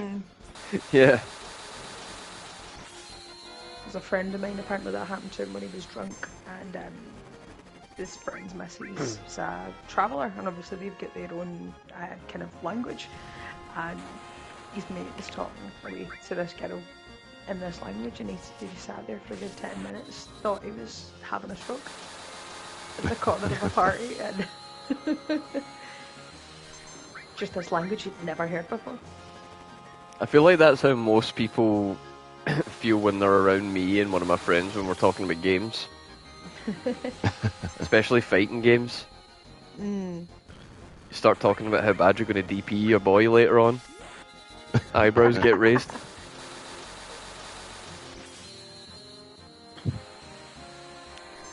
Oh, will you die? And I don't know if you caught this. I did send it to you earlier, Dargo, but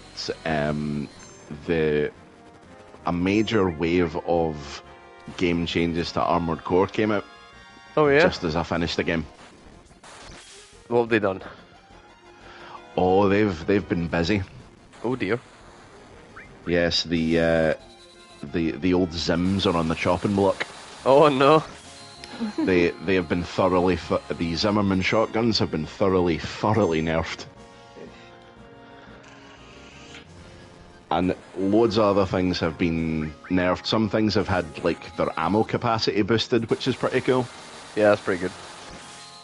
Like for example, like the needle gun, which I always thought was really cool, and I wanted to dual wield it, but it only had like 120 shots, and you could charge, and it would spend several shots. Yeah, it wasn't ideal.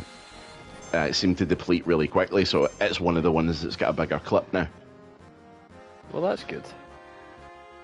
So, yeah. No major gameplay changes. Well, one of the kind of major gameplay changes is that boost speed is now a lot more determined by weight. So, like the assault boost changes depending on how light your machine is. Okay. I've got like a full list of like the kind of more. I've got a full list of all the changes really, but it would be ridiculously long to go through all of that just now. But I'll give you the kind of the big kind of mechanical changes, I suppose. Mm-hmm. So, attitude recovery, which is the quickness by which you recover from being staggered, is now according to total weight. Strain now dissipates much faster on lighter ACs and slightly slower on heavier ACs. Boost speed rates according to total weight. Decreased top speed during assault boost for heavier ACs. Decreased boost kick attack range for tetrapod legs, which makes sense. Yeah. Increased energy consumption while hovering with tetrapod legs. Decreased impact. Yeah, it is. You can't just float around anymore. Decreased impact dealt with colliding with enemies during assault boost, and decreased impact from the boost kick from all leg types except reverse joint. Okay. adjusted damage dealt by certain weapons when attacking pulse shield deployed from the pulse shield launcher. So there's a lot of kind of sizable changes in there. Like, so your kick is nerfed, but not if you're a bird leg. It makes sense that the kick would be more effective with the different leg builds. So yeah, it's good they're putting that in there. Because they're like talons, man. Yeah, well, yeah, you kind of turn yourself into like an armored cassowary. Aye, one of the lighter bird legs you can get is called the Kazuar, which is pretty close to cassowary, and it is literally a set of like 2 fingers and a thumb talons. Again, there's no reason I can see why we couldn't have had like a mantle in the game, so that I could not scrape along edges when I just missed. It is what it is. But yeah, altogether, shotguns are down. A lot of body pieces got various stat buffs, including vertical jump and like stability.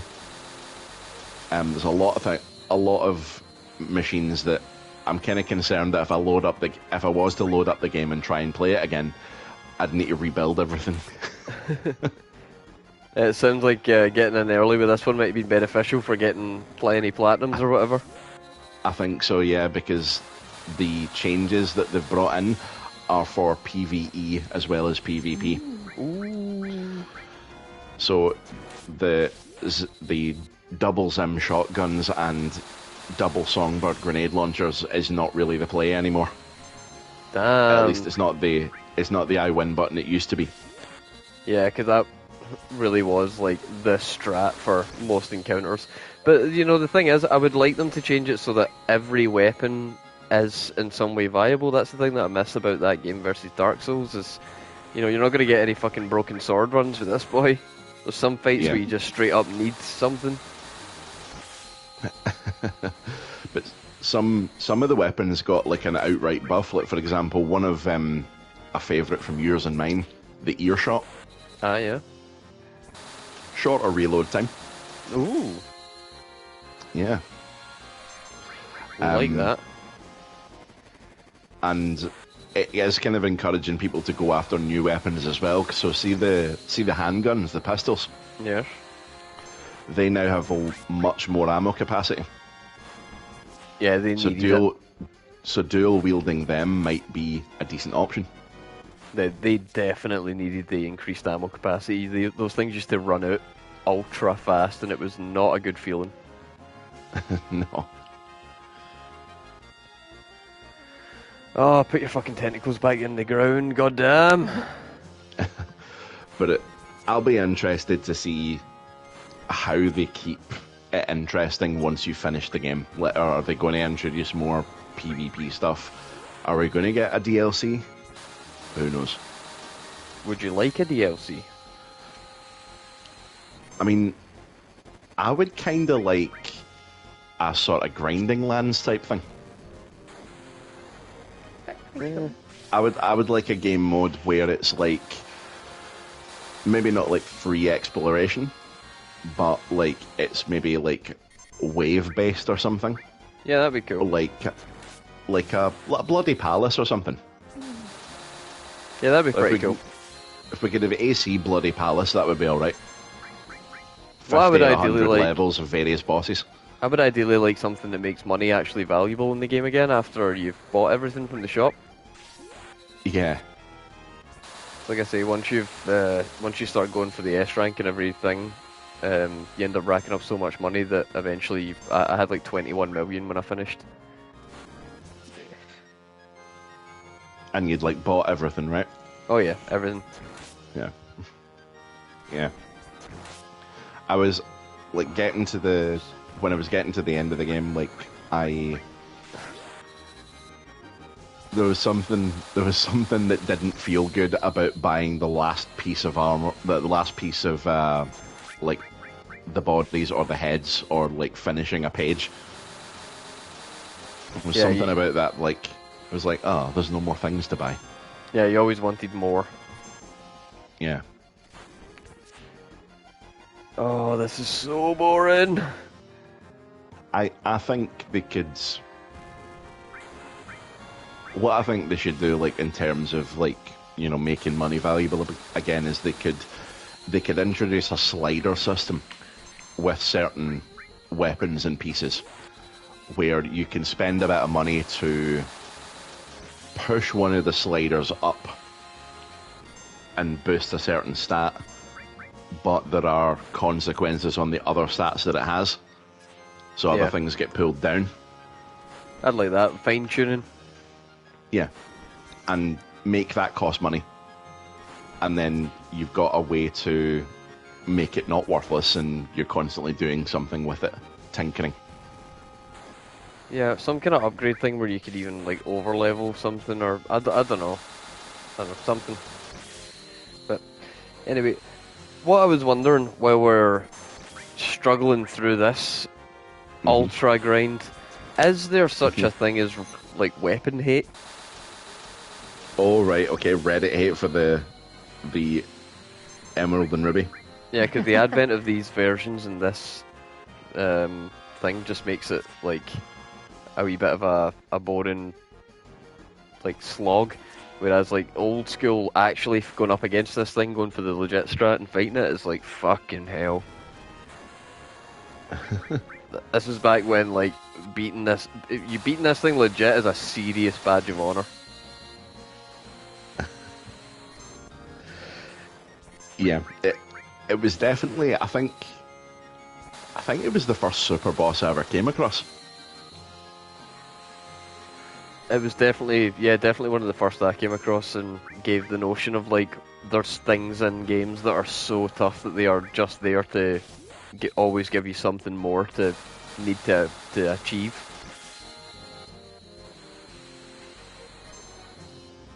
There's no way you're finding even like 75% of everything that this game has to offer in your first playthrough.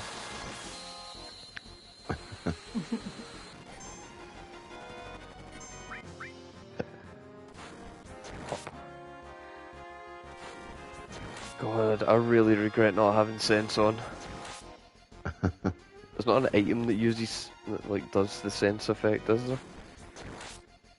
Let's have a look. Meebop, how are you getting on? How are we getting? It's not directed at me, but I'm going to answer it. Fucking bored. Alright, the actual directee of the question can now answer. I'm alive. I'm getting better. Still on pain meds, still on antibiotics, but yeah, definitely on the road to recovery. Thank you.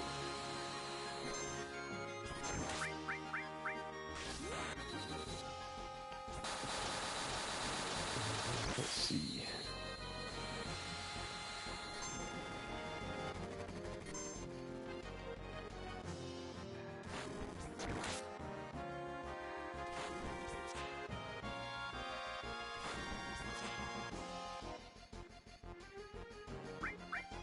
Put your fucking tentacles on the ground!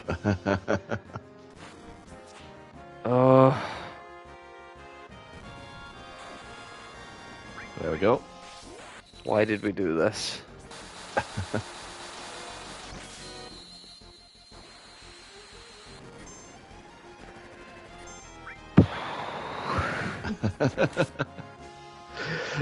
In terms of Reddit, unfortunately in terms of Reddit hate, there's not much. There is a thread that's FF7 fans. What was your experience when first fighting it? I guess that's kinda similar. I feel like there's going to be a lot less salt and a lot more brutal nostalgia. Oh, at this point I just want the tentacle to kill me. There's one person that said Kate Sith killed Ruby instantly with his limit, totally unplanned and unexpected. I had no clue it was a hard boss. Right. That one's pretty funny.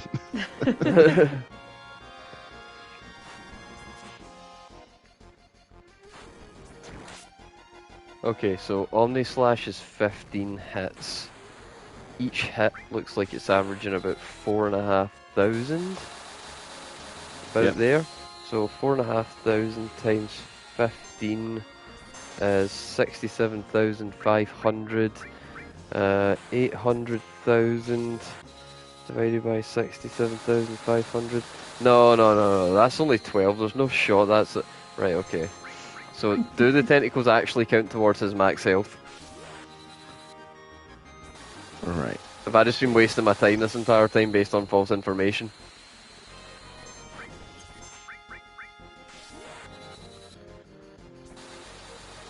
Okay, let me check here.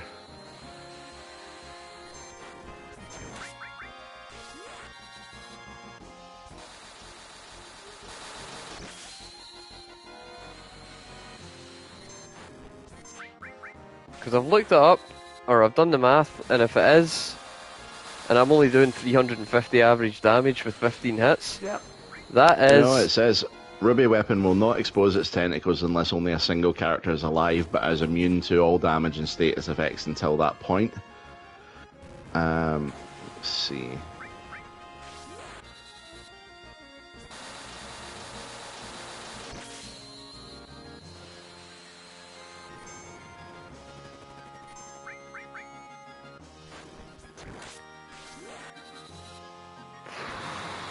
It says it can replace its tentacles, but it doesn't say that they have their own hit points.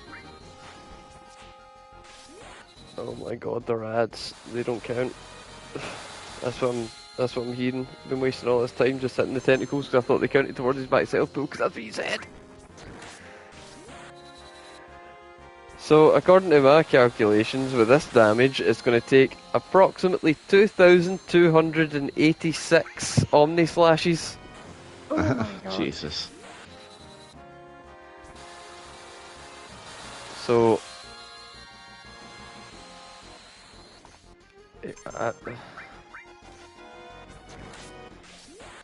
oh my god.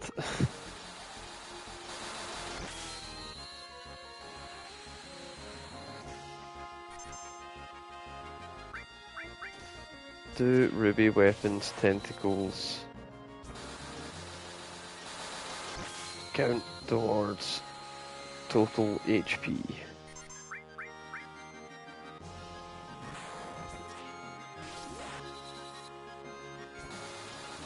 They do not appear to still okay. I think we're looking at the same thing at this point. Oh no, they do have their own HP pools of 40k.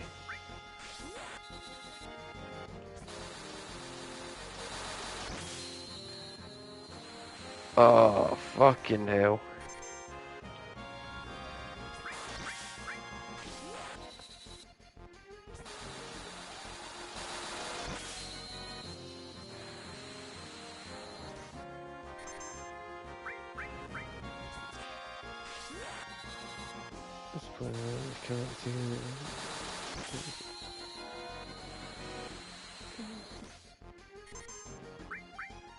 Yeah, the player should focus the efforts on the weapon because the battle ends when it's destroyed, not the fucking arms. Oh dear. Alright, so okay. Should we just reset?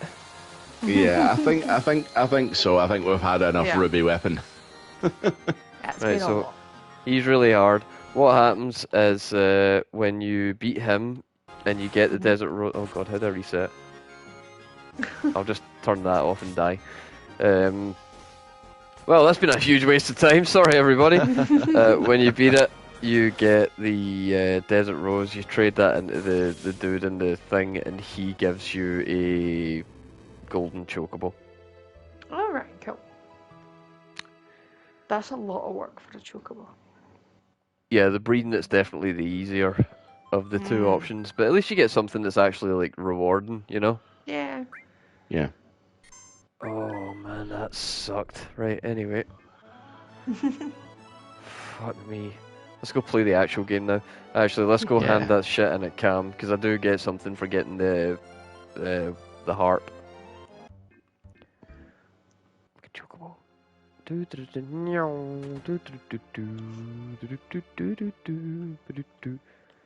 Oh, the Earth Herb. Yes, I want to trade it.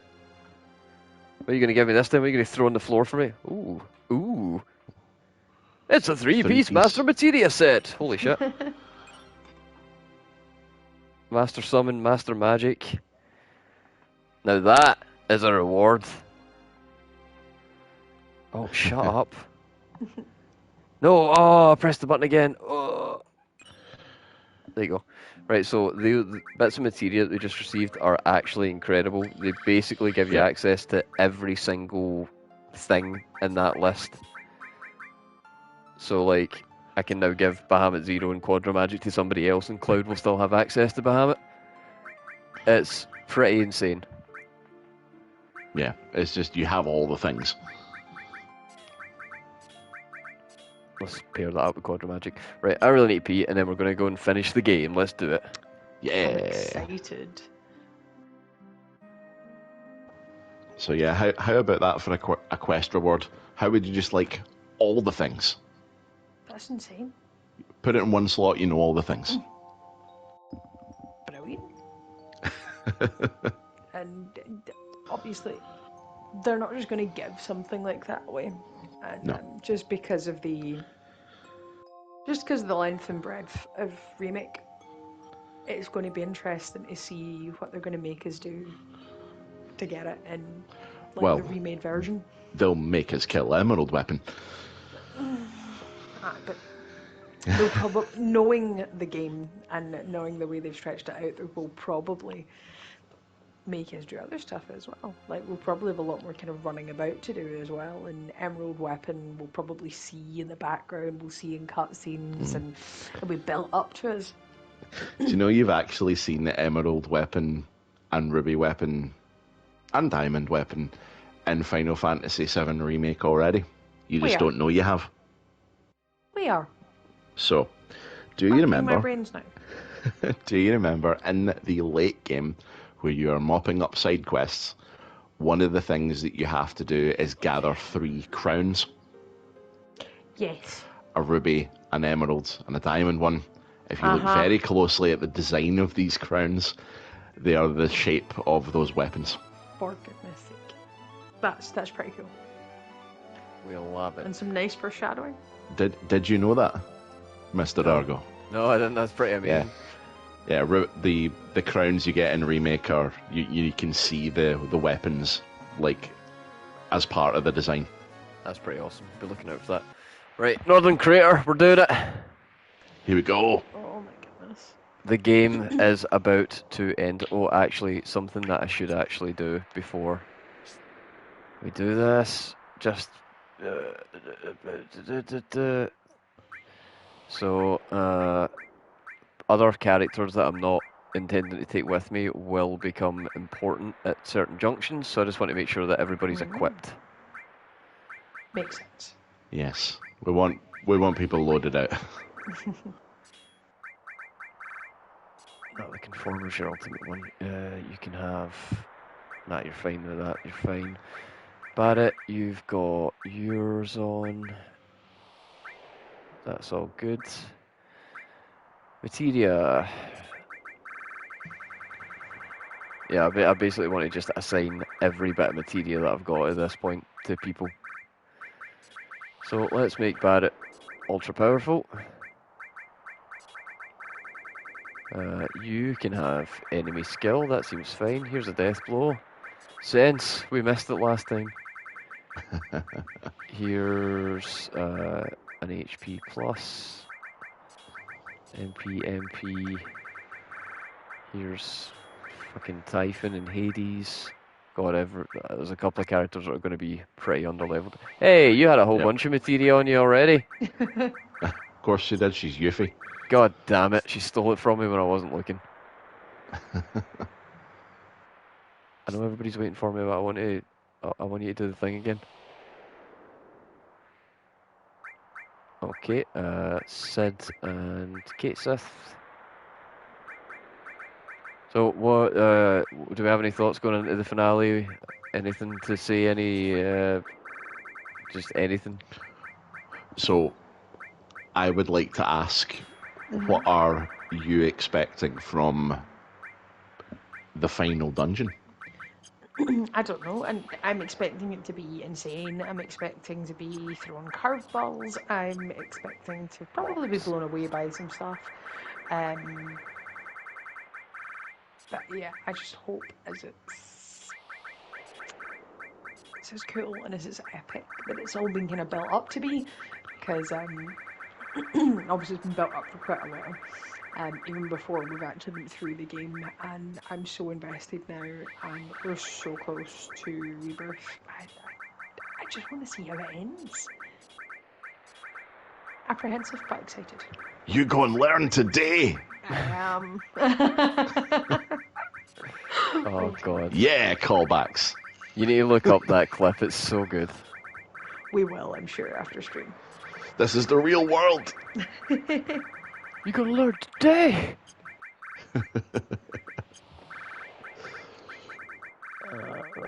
You can also have...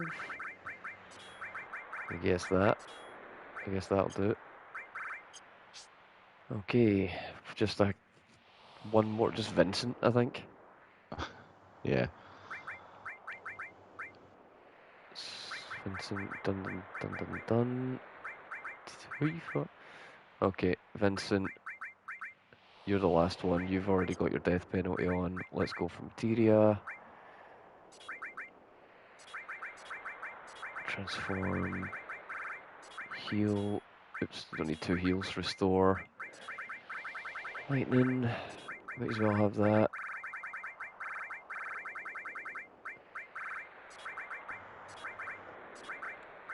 And why not? Cool, right. Just need to get my dog back.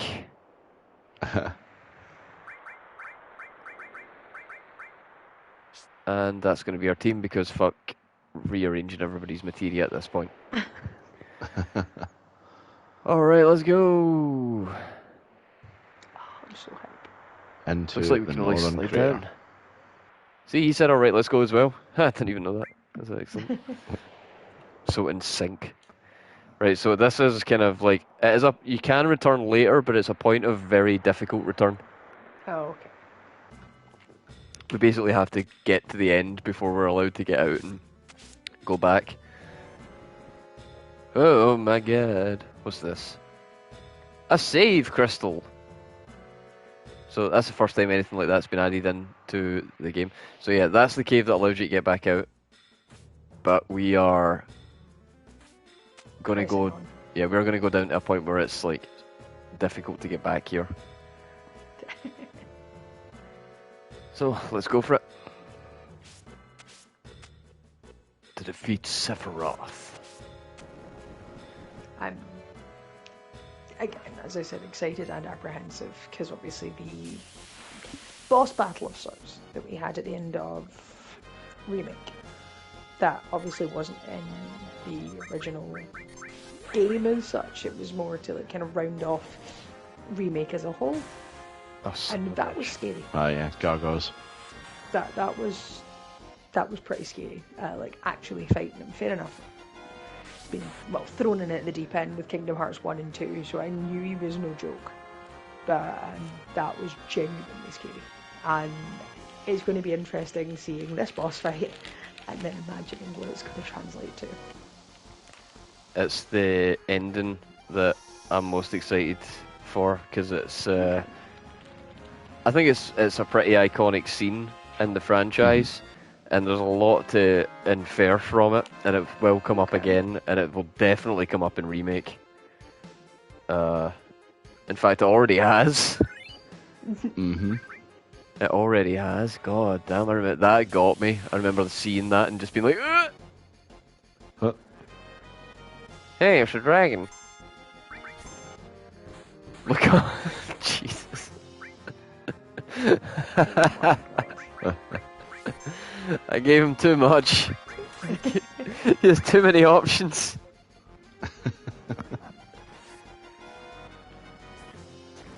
Cloud doesn't know what to do with himself. Oh god, now that I've had the triple time on, the game feels ultra slow.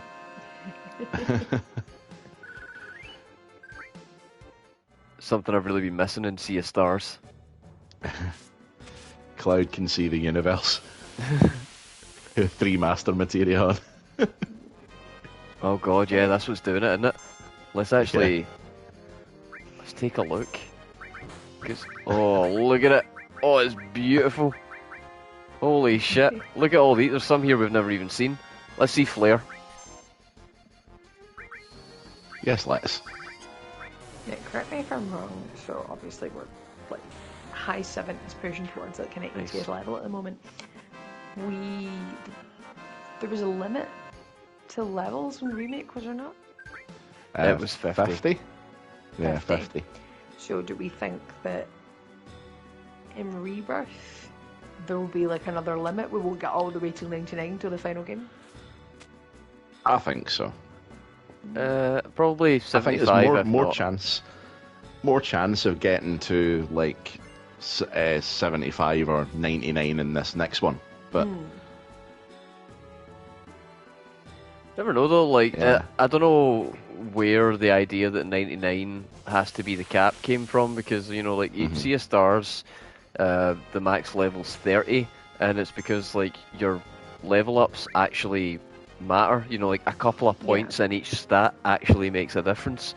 So you know, if they just balance it well enough and make a lot of the additional power come from materia combinations and weapon combos and like party composition, then there's no reason that 99 has to be the limit. Although it does feel really good, so you know. Yeah. Do you know what? That's the one thing so far that I am a little bit cool on with Baldur's Gate, and that is the level cap. What is it? You cap out the game at level 12. Ah, yeah, but it's like D&D. Aye, son of a bitch. D&D level 12 is still pretty powerful. Yeah. But like beyond that, you do start getting to more game breaky shit, and that would be a nightmare to code. Yeah. Yeah. Is it with D&D? What's the highest I've played at? Like highest you've played at? It's probably level Not like even that. what is an Eberron now? 9. 9. Aye. That's it. And that feels really powerful, especially because we started that game as like little babies at level 1, and there has been a lot of time between now and then, and I do feel a lot more powerful, and it would genuinely be quite scary to see what a level 20 character would be like in that kind of context. And I just wasted Omni Slash on that guy. Whoopsie. Whoops. Level 20 really feels like it exists just for people who have like a shit ton of dice and want to roll them all at the same time. Yeah. Some of like the kind of 9th level spells, the max level spells, like Meteor Swarm. That is a ridiculous amount of dice to have to roll. How many dice are we talking? So Talk dickies to me. Just to give you the lowdown, because it is quite a short spell description, funnily enough. You choose 4 different points you can see within range, which is 1 mile.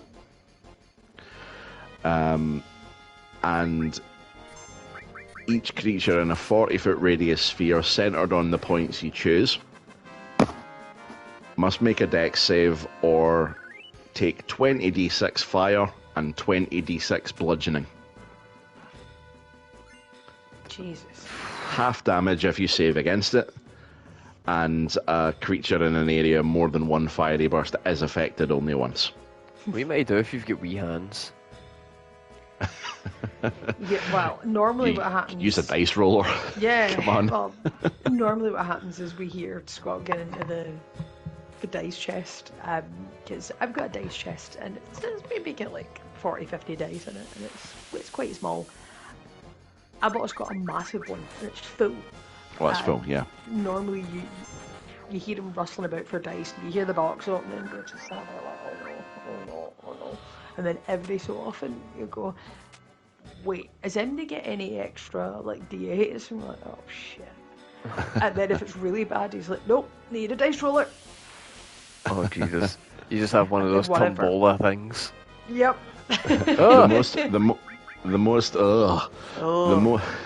The most damage I've ever rolled, in terms of like against the players as a DM.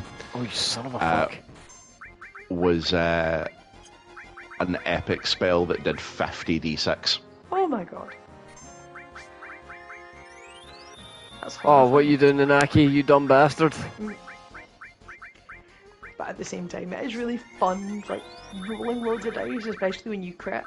And I think I'd maybe only been playing with you guys for a couple months, and Mary critted, and because she was playing a sharpshooter, and like she had so many things kind of lined up, from different party members and things like that.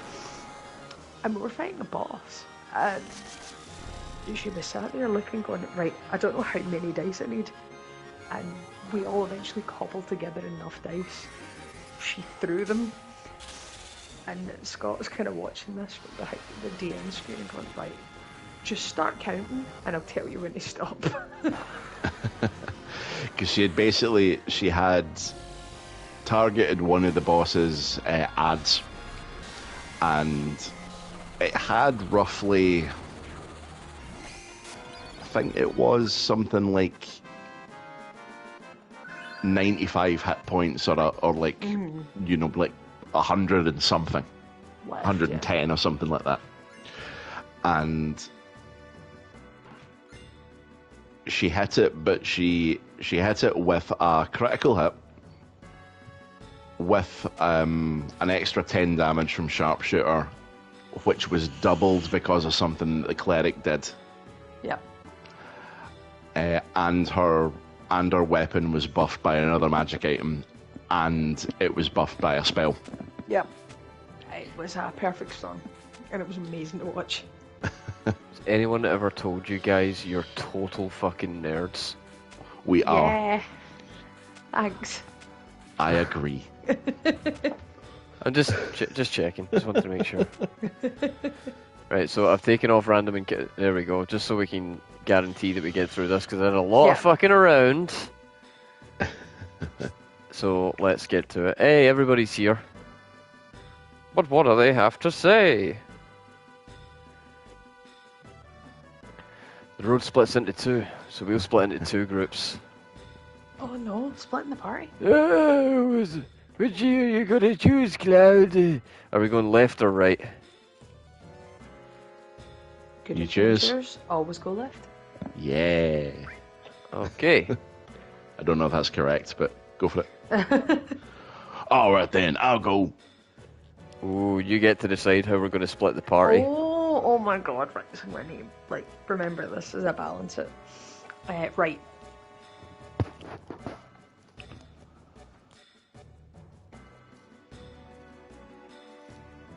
Oh, right is what you're, like, telling me so, direction? Yeah. Right. Just I thought you were... all right. Right, okay. Right, okay. Tifa. Stage right. Left. Nanaki. Oh. Left. There seems to be like a dream team. Yuffie Right. Kizaragi. Well, I'm right. going. Right. Oh, then I'll be going Right. Left. Then I will go left. Oh, right, then I'm heading.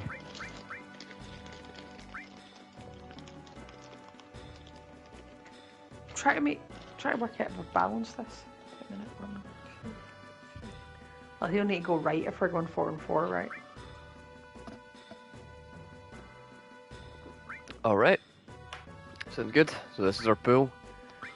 And that means I still get Tifa and Good Dog. Oh, they're sad. That's because they are going to say goodbye to their friends.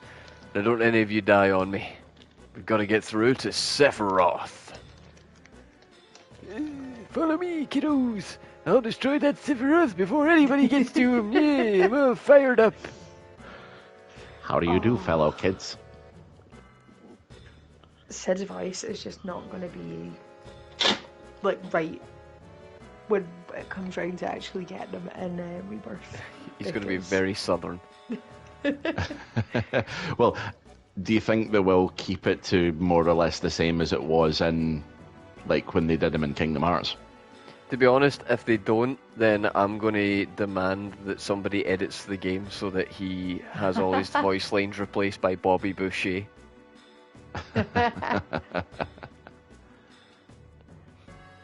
Mama says Sephiroth only because he got all them teeth but no toothbrush. It's all over now with this. Naruto run! Oh yes, he's going to Naruto run. Oh man, Materia Hunter Yuffie sounds like the last chapter of Materia Forever.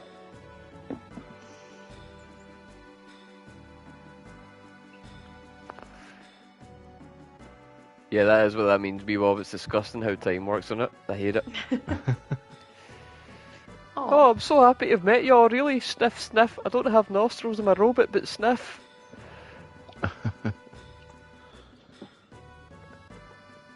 Well, looks like this is our last big job.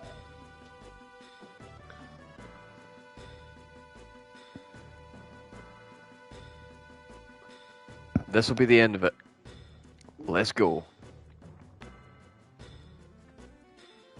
Another fork in the road. Oh goodness. Which way should we go? Up or down? Is there any specific way, or?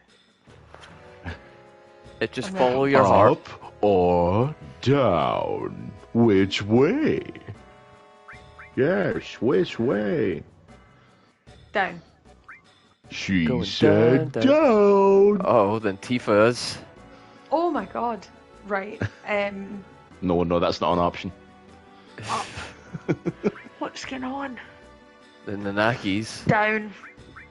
Then Vincent's. If so, I will go up.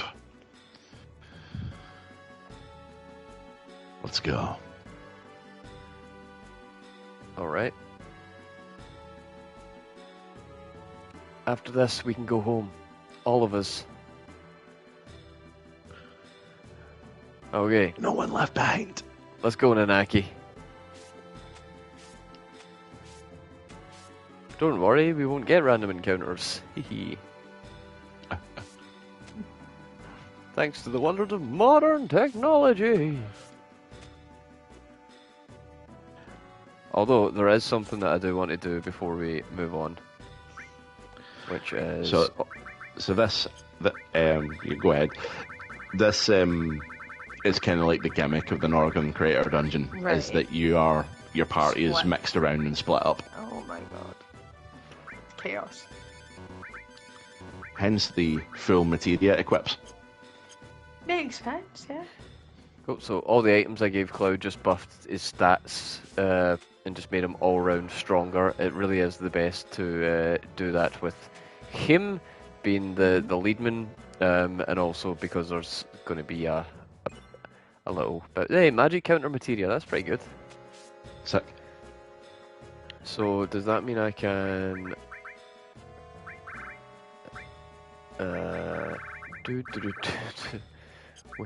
where's that magic counter materia? What colour? That's purple. Is that blue? Yeah. There you go, magic counter with Knights of the Round. Come on. Come at me, Sephiroth.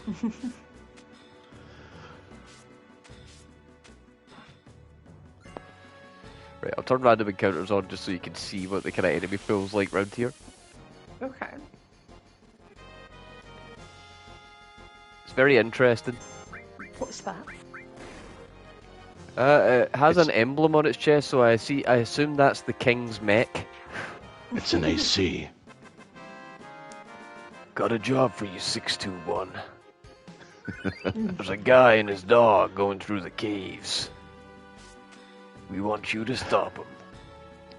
The client, Genova, send their regards.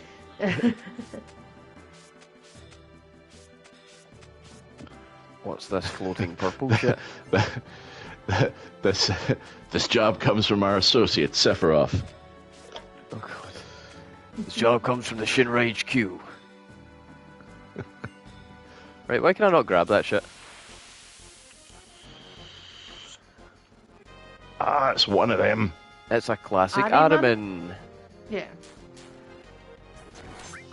That was the first kind of hunt board hunt I came across in 16. 'Cause I hadn't got the hunt board yet. And his Got doom kind of, like- bullshit. Yeah, well, you walked me over like to where he was and triggered him, and like, this'll be fine.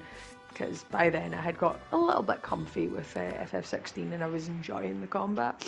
And then that Doom thing just threw me for a loop. Alright, I'm ignoring that purple materia.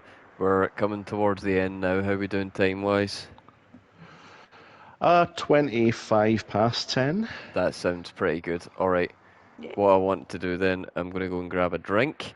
Make sure everybody's settled, because we're in the end game now, so everybody make sure you're settled and ready. I'll be right back. I am more and more apprehensive, but I'm very much looking forward to seeing what happens. Yeah, what are you expecting to see? What are you expecting to hear? Well, I don't know, and obviously Sephiroth, and he's probably going to have some big monologue section. He's going to talk at us and tell us all his plans and how that it's too late and we can't do anything to stop him. But then, of course, we save the day anyway. Mm-hmm.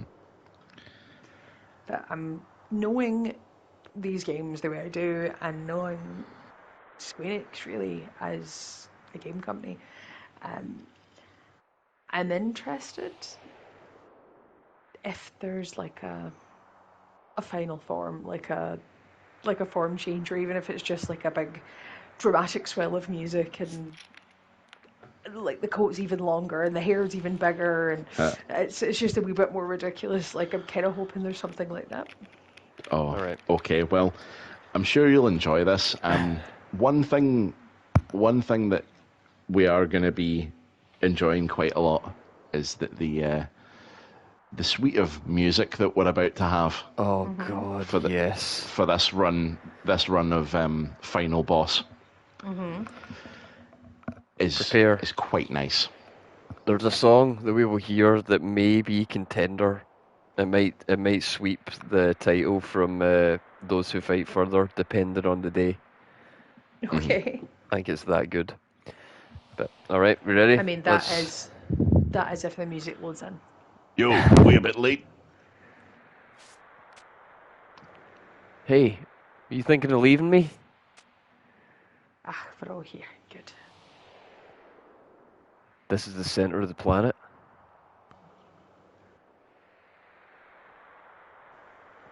Cloud, look.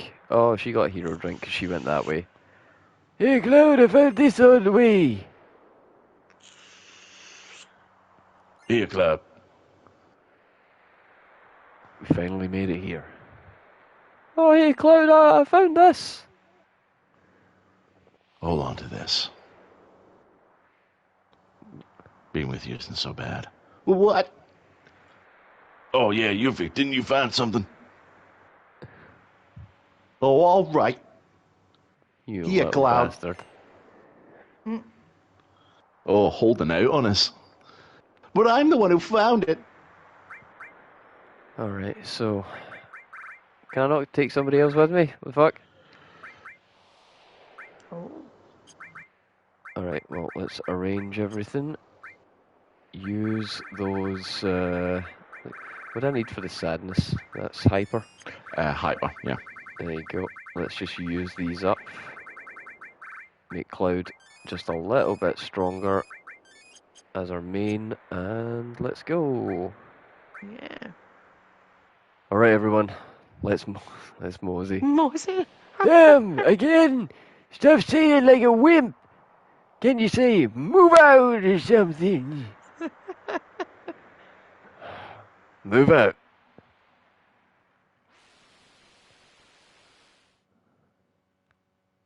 What? Look at the number. Oh, poopies, they're coming out in full force. Cloud, you go first. Okay, I'm going alone. Chuck, it won't do us no good with anyone back here. Barrett's right. You take 2 of us with you and go first. The rest will catch up with you later. Is this like a practice run before the final battle? Oh, hi. Oh, it's a pretty major practice run, Ken. Well, I'm fine with that. It's probably more fun than meeting Sephiroth down there. This might be fun to pass time.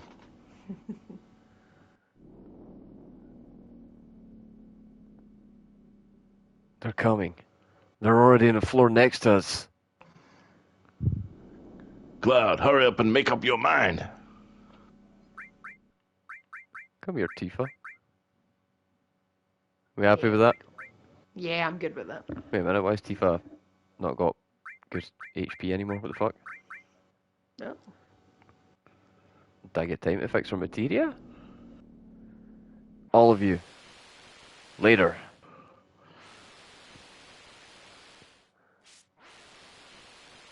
Oh, I better get time to fix her materia. Oh. I do. Oh.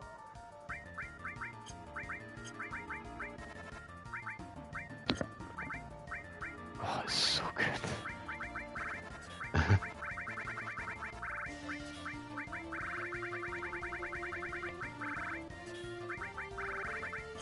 You can't see, but I'm jamming the fuck out to this.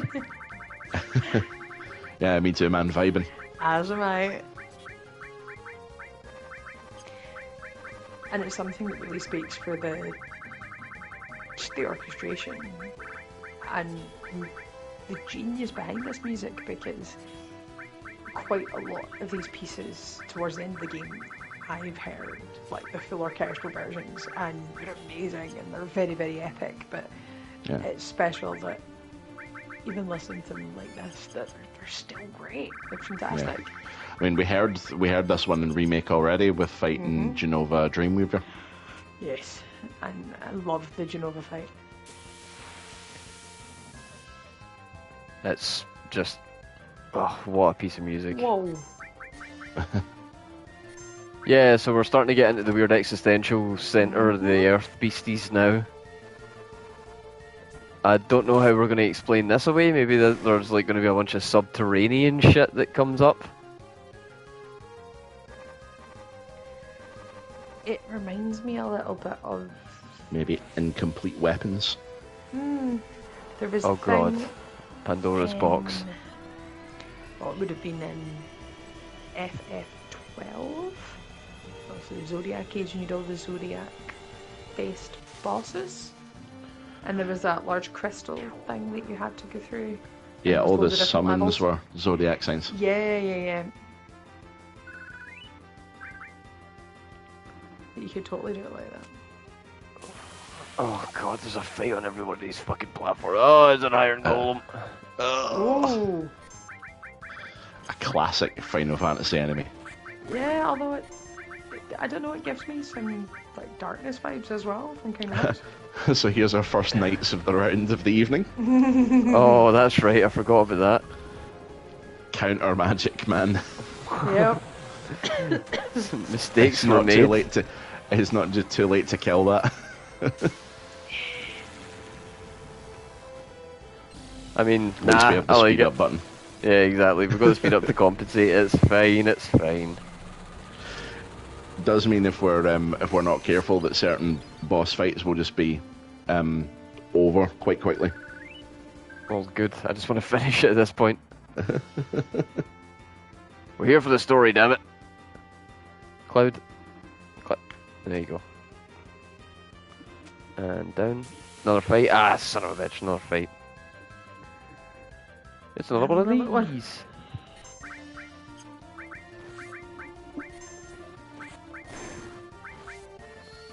this one's definitely a Kingdom Hearts vibes to it as well.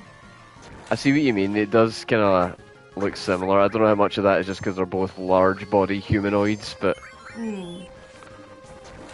yeah, he looks like the Heartless that you fight at the beginning of the first game, the dark side. Yes, yeah, exactly that. The guy that by the the third game when he shows up, you're like, oh, you. And he's in the trailer for the fourth game. For the fourth, yes. Go away. But he's way bigger, and like the way it's kind of been shown so far, he's in like the middle of a cityscape, which is very, very strange. But I think they're trying to change it enough so that we don't like get that bored of it. Oh god. Oh, here we go. Alright, so we are very close to the first major end-game boss.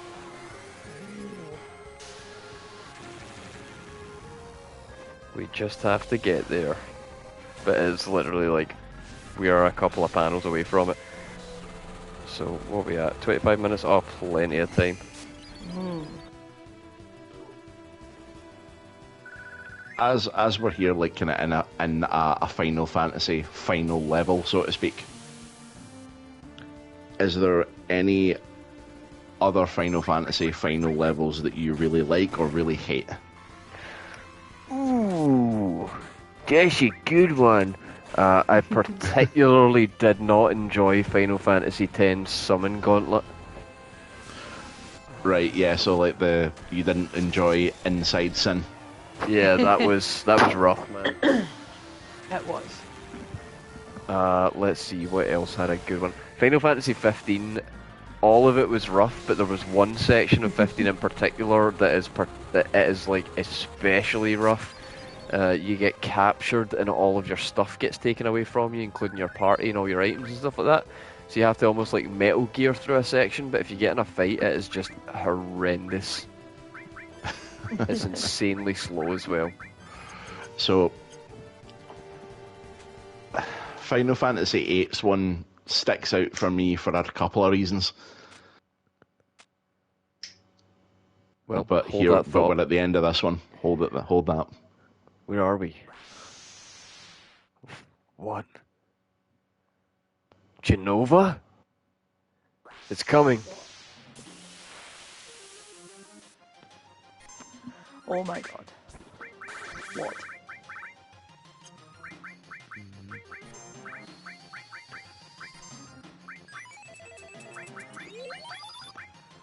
And do we have a name upon selection? We're about to sense to find out.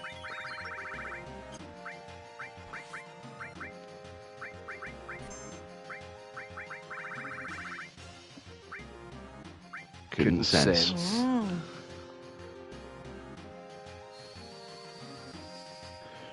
So depending on, I'll kind of field this one since it's not really showing itself, but depending on your version of the game or your translation of the game, this boss is either called Jenova Complete, or Jenova Absolute. Right. Okay. I like Absolute more. Yes, I agree. Yeah.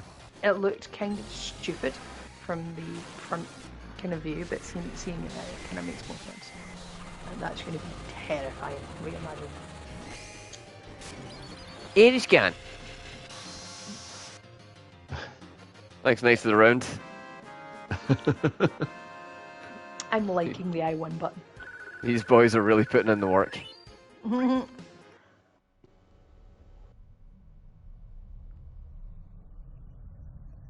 That one I don't think has very many cool gimmicks to it anyway.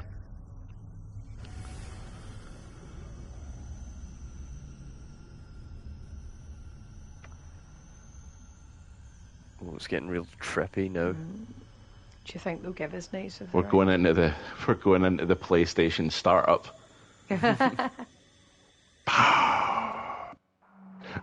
Oh, that noise.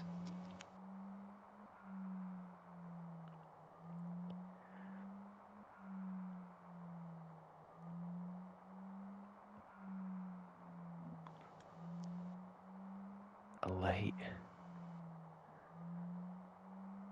Is this light holy?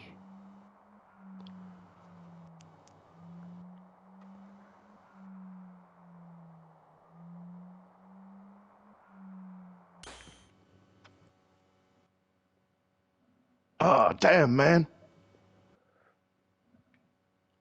Barrett?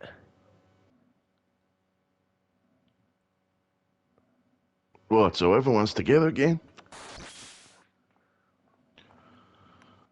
Uh-oh. Ugh.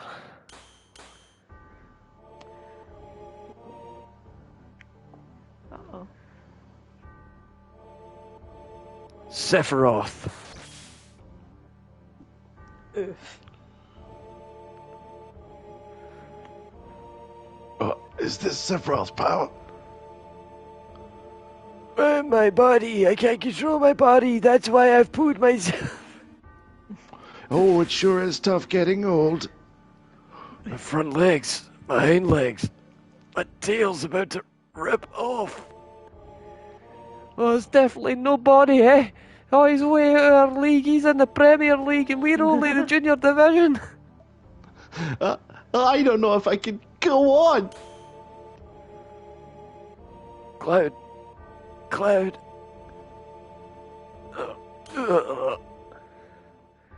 There. It's there. Cloud. Holy is there. Holy materia shining. Aerith's prayer is shining. Holy Aerith. It's not over yet. This isn't the end yet. And we will take best girl and best boy.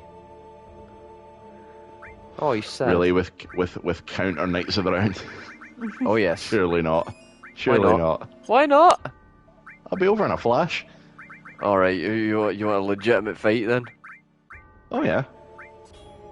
There you go. He's not even got it now. He's going to counter with.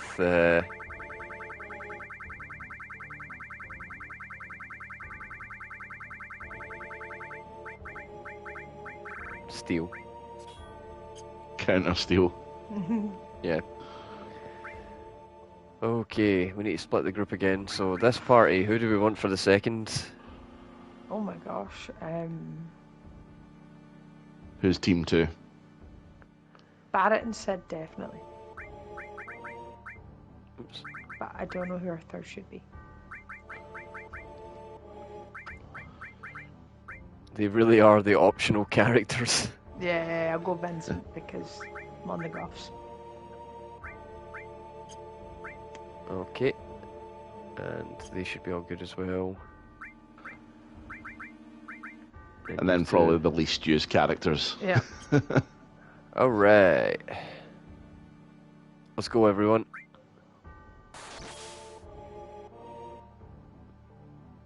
No, this ain't nothing. Okay, I can't be fooling around in this hellhole. I still have lots of stuff to do with my life. Maybe I shouldn't have come. I don't need materia any. Nope, I still want it. That and everything. Mine! I'm never gonna give any up. Aerith's memories, our memories. We came to tell you our memories. Come, planet, show us your answer. And Sephiroth, to the settling of everything. It's a weird translation.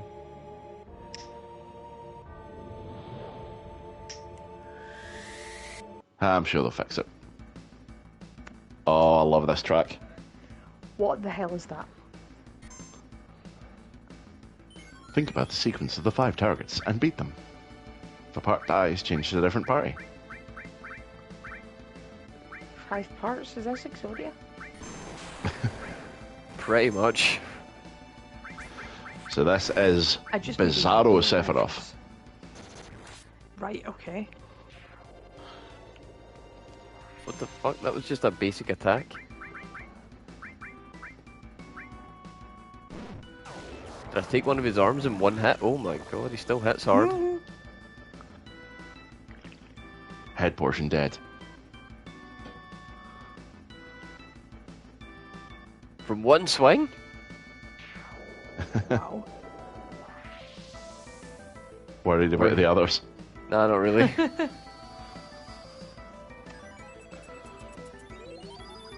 So, see for this section in the remade version, I hope that for this battle, we can, like, shoulder switch between all characters. Oh, yeah. That's so cool. It feels like that's kind of where it's leading up to, because this is when it asks you if you're worried about the other party members, that gives you a chance to switch over to another one of the parties that you put together, so you can really tackle this with every character that you've got with you. That's pretty cool. There is precedent for it now as well, because in Octopath, you know, obviously the central tension of that is that there are 8 characters. Yeah. You get to use all 8 in the final boss fight. That's really cool. In the line. That is awesome. I've still got Sea of Stars in the mind, and I want to just reactively press X to reduce the damage when the impact's about to come. Something else. Left magic dead. I feel like I should maybe save the limit. Nah, fuck it, let's just use it. Bizarro Energy, this is going to look nutty in Reunion. Yep. Decided that's what it's called. Aye. We'll just call it Reunion until they give it something else. Do you not think they'll call it Reunion? I think that the chance of it being called Reunion is reduced because of Crisis Core Reunion. I don't know if they'd do the same thing. I don't know. Reunion is definitely a central word beginning with RE to Final Fantasy VII as a whole. And it does fit thematically with what we're going for. It does. The reunion where worlds merge. That's an interesting spin on it. Yeah.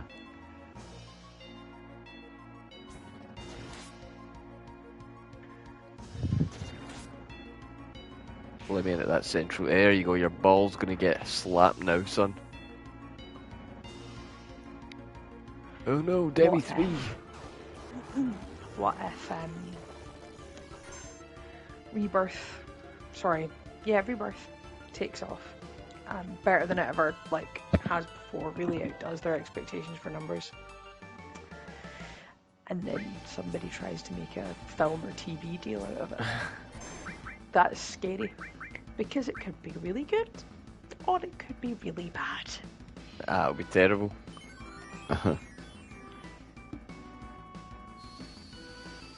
I think if they had Square Enix on board, the unfortunate thing is because they've had a previous kind of collaboration with Disney, it could be a problem. But well, we've seen with the Mario movie quite recently that as long as you involve the right people, it can be done well. Alright, son of a bitch. Time to die. What is he doing? It can be done well, it can be done shit. It looks like a whole lot of nothing except healing himself. Yeah. It's one of those things where depending on the team, depending on the creative influences behind it, and depending on what they're actually wanting to do with the project, whether they're wanting to faithfully recreate the source material or just insert a bunch of their own story ideas into an existing IPs to leverage their position. It's it really just is a roulette, and I mean, look at something like Castlevania. Have you seen any of Nocturne? Not yet, no, but we plan to. Well, don't get too excited, is all I'm going to say. Oh. Okay. That's disappointing. Yeah. Because I quite liked the one that we've seen. Well, just think about the one that you have seen and how the party actually comes together. Yeah. And then watch the first episode of Nocturne and just think about it. Oh dear. It's yeah, and I really don't think that the animation is as anywhere near as good as the first one, which is very disappointing. You'd think that the same studio would be used, but no, this seems to be a completely separate project. That's just some dude has been able to get off the ground. And looking into the writer of it, he's not really done much that you would think would qualify him to write a Castlevania series, especially one using Richter, who is one of the most beloved Belmonts of the Belmont clan. Yeah. Richter, of course, the star of Rondo of Blood, which is considered one of the goats of the series, along with, say, Symphony, which is a Symphony is a sequel to Rondo. So, yeah. I don't know, I did fall asleep halfway through one of the episodes though, and it was quite early on because it wasn't really grabbing my attention, but I'll go back and finish it and see if maybe, who knows, maybe the ending's spectacular, but I don't know if I'm as excited about this one as the original one, because that really was something special. Yeah. It was really good. It's one of the better, like, kind of anime style things that have been out in the past wee while, that I've come away from thinking, I really want more of that. Well, we might be getting more of it, just not Castlevania, but you know, the guys that were in charge of that have moved on to a new project, and I'll maintain hope for it. Yep, Devil May Cry does have potential, especially like when you Google the guy who's in charge of it, the first thing that pops up is a picture of him in a Dante cosplay. Yeah, it's got to be a good sign. He's at least aware of the character. Who knows, maybe he just thought he looked cool. I have to ask, are these wings? Are they arms? Are they both? Are they neither? Yes. Okay. I think yes. Yeah. Just checking. It will be a lot more clear in the remake part 3, I imagine, but for right now the best answer is just yeah they are.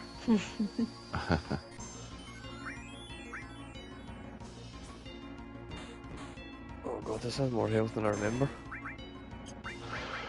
Well, let's throw something at it.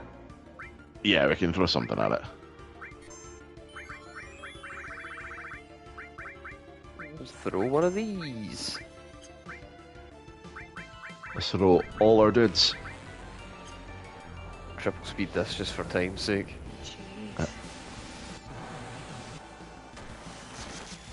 That's an insane amount of damage. Especially in comparison to what we were hitting with the weapon on.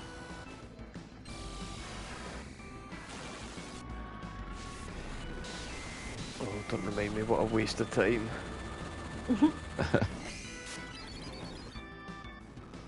Thanks, lads. Can always count on you. Bang, and the job's done.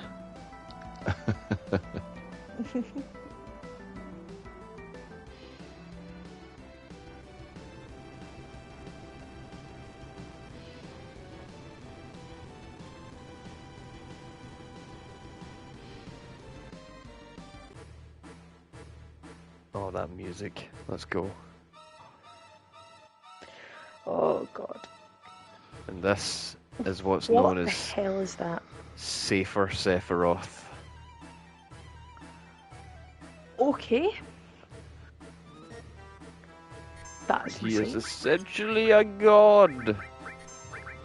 That will look unreal. Like, at Reunion. I hope he gets really, like the wings are ultra detailed and like majestic looking, you know? Oh, it'll look absolutely gorgeous. So there is potentially a place that we can look to for reference on how this guy might look in Reunion. Very late in the I think it was either the life cycle of Dissidia or the life cycle of that Mobius Final Fantasy game. They released like a skin for Sephiroth that was based on this. Wow.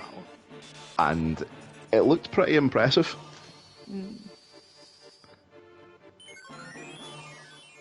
Listen to that music. Like, how is this possible with this technology?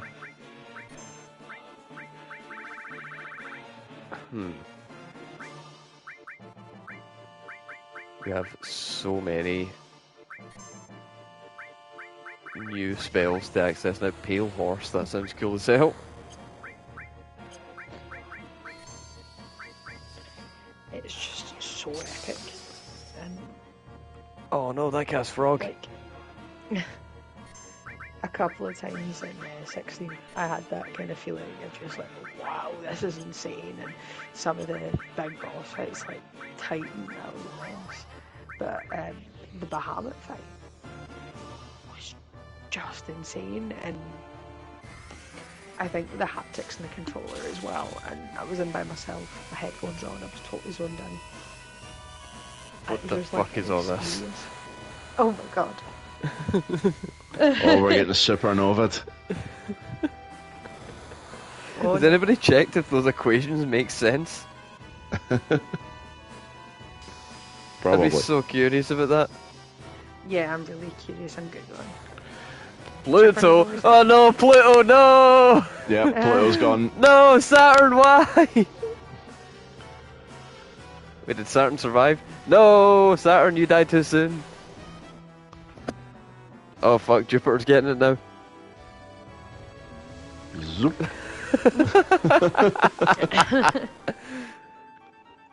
Oh no, the donut Earth theory.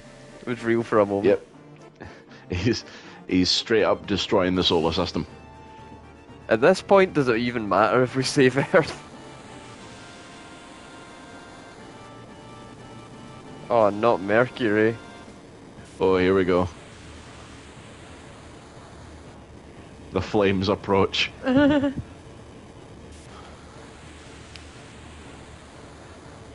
This is the like, can you imagine what this is gonna look like? This is the most batshit insane move that I think has ever been in Final Fantasy. That's fucking nuts, man.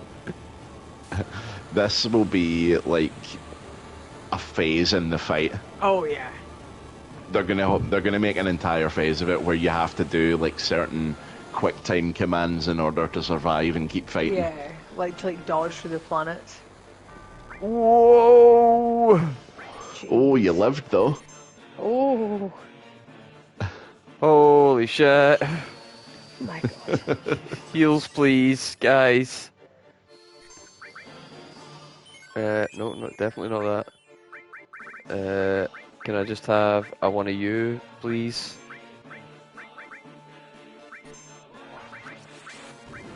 Oh, wait, what? Alright, we take those. We take those. Okay, so I have looked up about the equations for supernova. Okay. So this is from the random forum, and it does talk about paraphrasing a wiki, so might not be totally accurate. But the first two equations calculate the sun and planet's potential attractive forces, but it uses a wrong symbol. The third equation calculates the Earth's potential attractive forces, and the fourth misstates that the asteroid is working at a two-dimensional level, as it is the equation for the area of a circle, all to direct the energy used to cause the supernova. However, it should be noted that the sun cannot actually supernova, being too small to explode in such a fashion. That's insane. He's using the formula to calculate forces and direct the meteor, asteroid, whatever, so the spell has the desired effect. That is attention to detail. Yeah, that's pretty I amazing. like that shit. So if you look at your messages, I've sent you a picture of the Sephiroth skin from Dissidia NT. Yes, I saw that. Oh my gosh, okay. And that is where we can look to for potential design possibilities for... I don't like the little feet. No, wait. Yeah, there will be some insane fan art of that though. Like people who like live on Pinterest. Right, you need to get down. Oh, there you go. Oh, thank you. Right, let's see if I can make this one count. Ah, shit. Ah, double shit. Nope, triple shit. Quadra shit. Well, that sucked.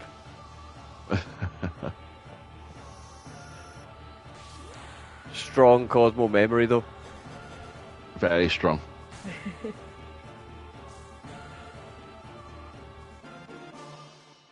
3 hits is better than no hits. 3 hits is better than none. I mean, I do have the ultimate hit right here. But for thematic reasons, I'm not gonna. None of you guys have an effect, huh? Okay. Oh god, what am I gonna use though? We'll try and sense him. Good sense. Oh dear. I'm trying to steal it from. Sephiroth, mate, you holding? Chop. Oh god. That was a big hit. Yeah, his black wing is the blade. Jeez. That's insane. Alright, back to full magic assault. Because he can't hit him when he's up there. Of course not. Unless you're smart enough to bring Barret. Let's hit him with Ultima. And you know what? While you're up there, you got... Oh no, you what? Oh, she's toadied again, god damn it.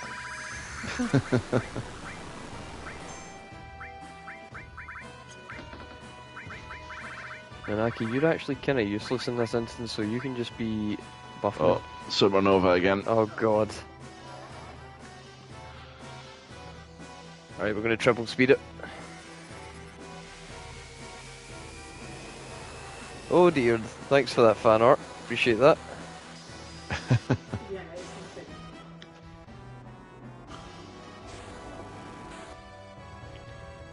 The first will be unreal. When people are talking about like long scenes in these games, this one I feel often gets overlooked.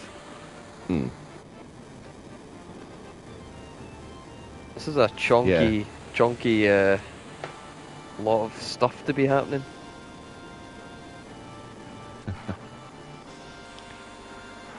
Oh, God, it hurts. It hurts. It hurts so much. I imagine that'll be skippable, right, after the first time? Reunion.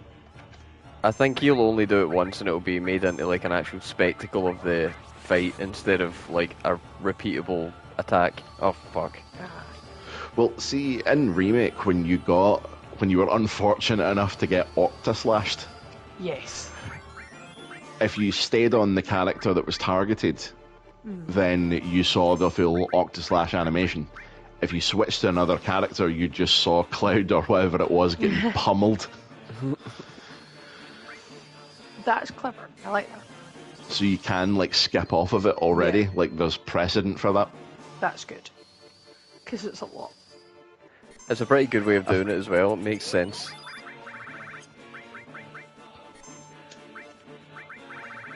I reckon there'll be a kind of similar thing going on with like the synergy attacks. They look so cool. They do, and do you know what blows my mind about them? So, the two characters that are involved, right? The synergy attack they can do together is different depending on which character initiates it. That's insane. So, say we have Cloud and Tifa. Cloud and Tifa is not the same as Tifa and Cloud. Yeah, that'll be good.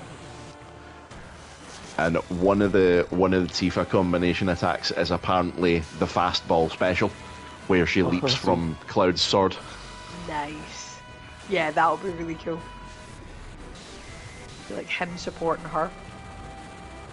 She's turned into the Wolverine of the party. Mm-hmm. Alright, you bested. Are we going to get like a, without spoiling it, are we going to get like a ultimate synergy attack like in Advent Children? What? Maybe. Like all of them?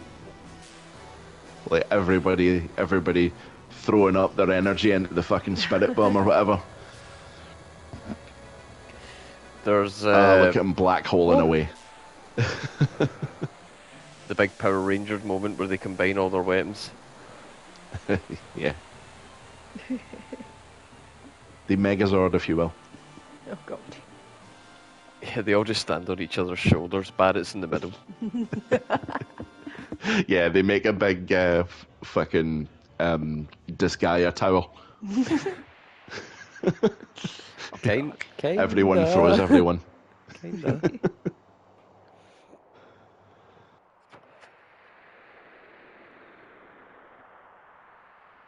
Okay. This is all we could do. Wait, what about Howley? What's going to happen to the planet? I don't know. Isn't the rest up to the planet? You're right. We've done all we could do. Alright, everyone. We did our best. That's it. Let's go home proud.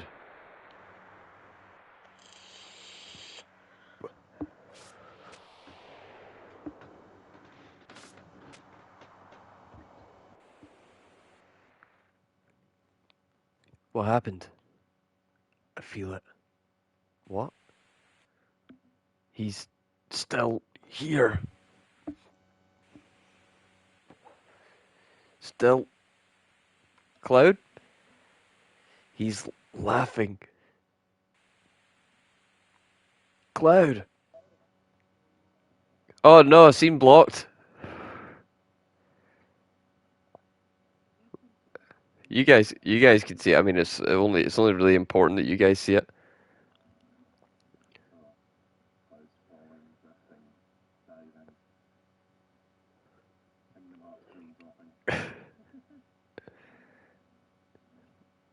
Now he's in what looks like a tunnel. And now he's in space. So what's happening here contextually is we're kind of diving inside Cloud's like mind palace. Sephiroth is reaching out through the live stream and dragging him into a kind of like subconscious 1v1 because he still has just enough control over him.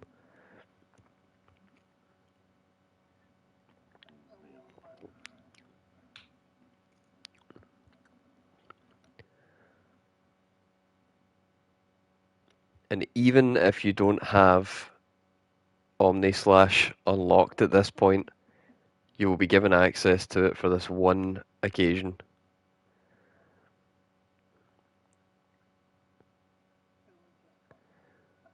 I can't believe it's a block scene, that's so disappointing. It's the exact same in Remake.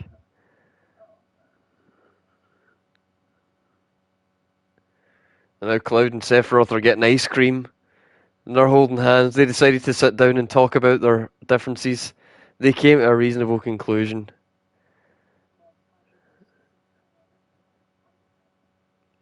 They're actually best friends now. Oh, and they're having a little kiss. Oh, it's beautiful. It's very progressive. Oh god, it's still blocked. This is brutal.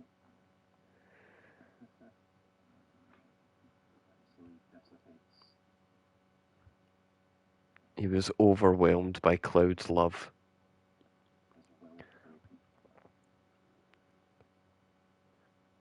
I wonder how long it stays blocked for.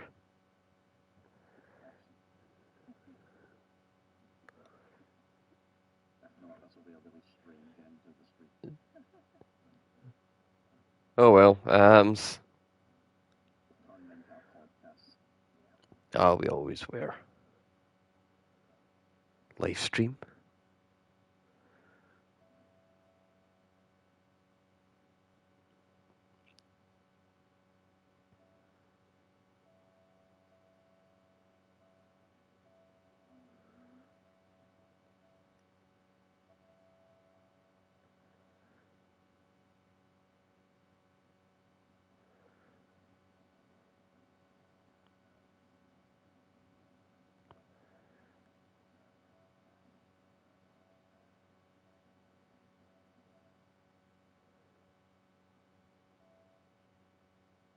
He's so strong.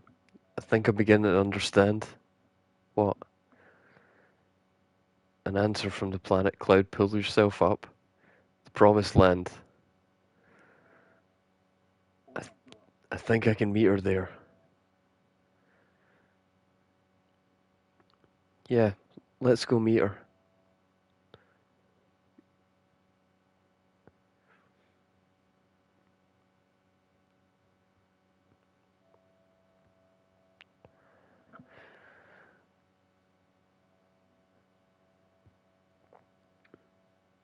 Hey, where is everyone?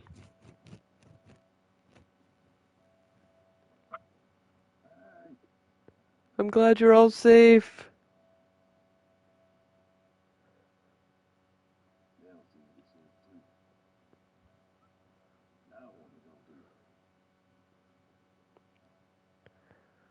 Holy should be moving soon.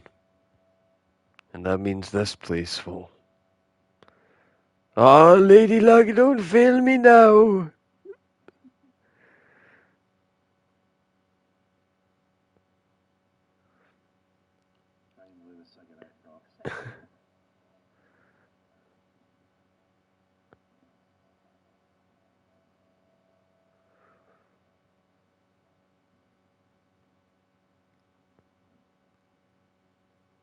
Oh, it's Lady Luck. She hasn't failed him after all. It's still blocked. It's like... That's brutal.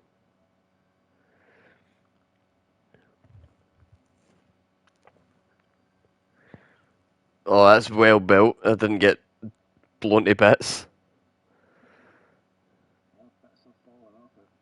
Yeah. Shit!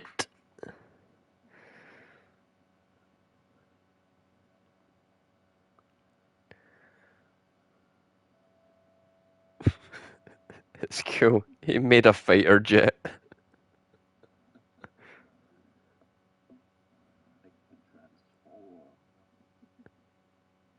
This is the Mark II.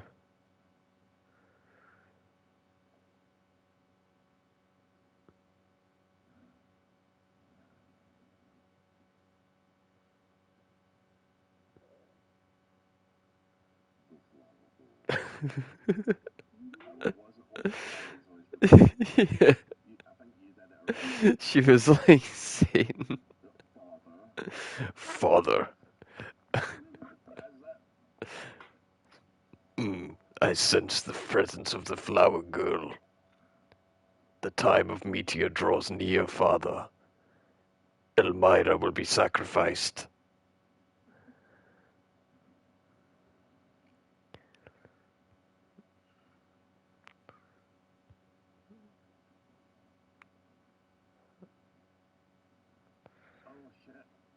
We beat Sephiroth. Hang on. We beat Sephiroth, but Meteor wasn't stopped. So what did you think of?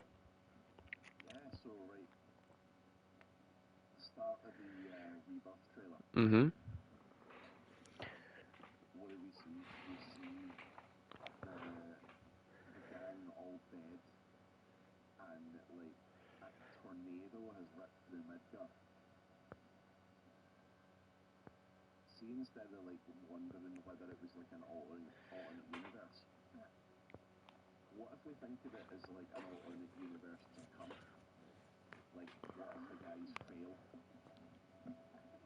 Maybe.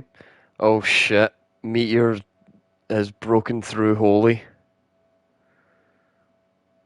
It wasn't enough. Not even Holy is strong enough to stop Meteor.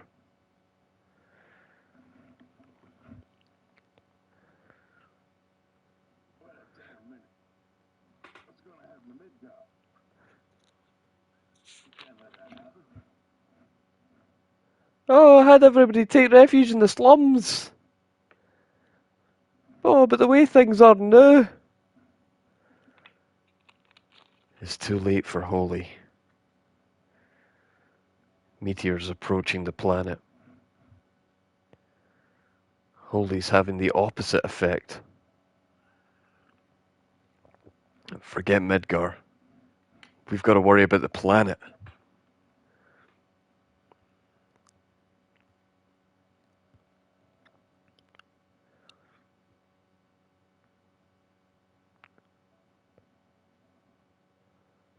What's that?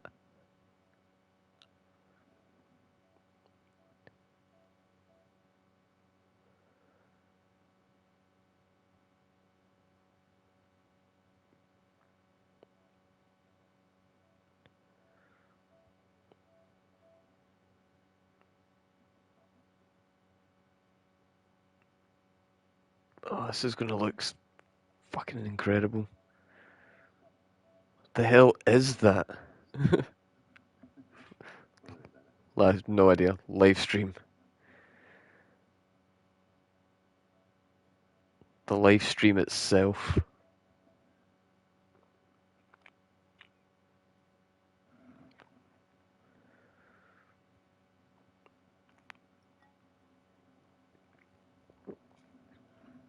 It's coming.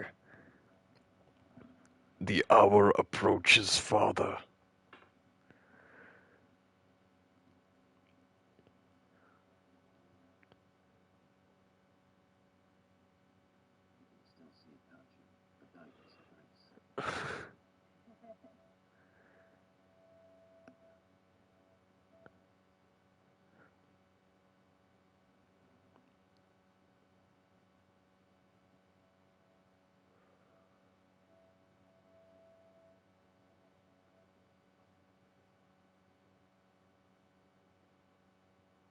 Oh god, it is literally only mic audio that's broadcasting. It's not even the game soundtrack, so we are just in pure silence, just breathing at everybody just now.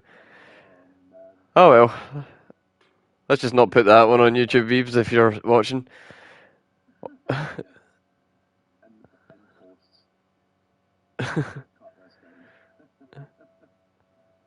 So we can like add this scene in retroactively, rip it from YouTube. Oh, Edith.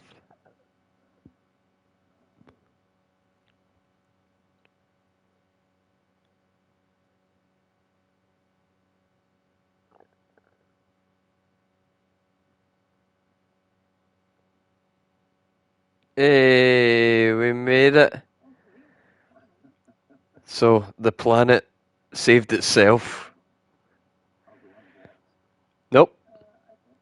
Nope, credits are blocked. Fuck it, it's a podcast, that's it. So, yeah, a lot of these names you'll recognize from Remake and Rebirth.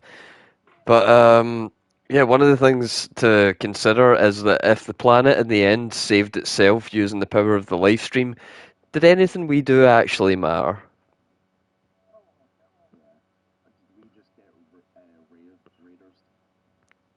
You know, Holy did nothing, so arguably Aerith died for nothing.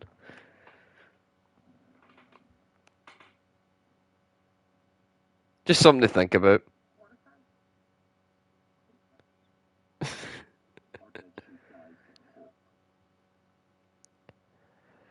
Yeah, let's go with that.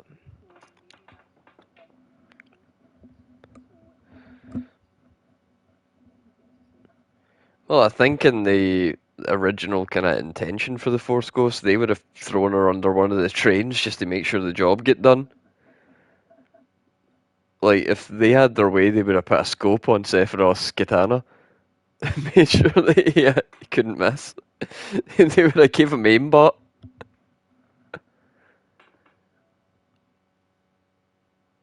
That's some lovely music. So now that it's over, you've seen everything except for one thing. There's one more thing that there is an after credit scene. But now that you've seen almost everything, what are your thoughts on the entirety of Final Fantasy VII?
Now, here is a question that I will pose to the both of you and then answer myself.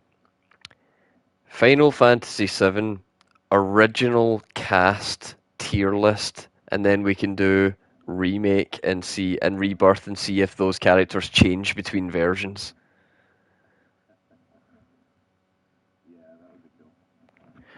I'm even going to write it down so I can reference it in future. Okay, so who would like to go first? Or are we going to do a character, like say a character's name, and then we just all say where we think they are?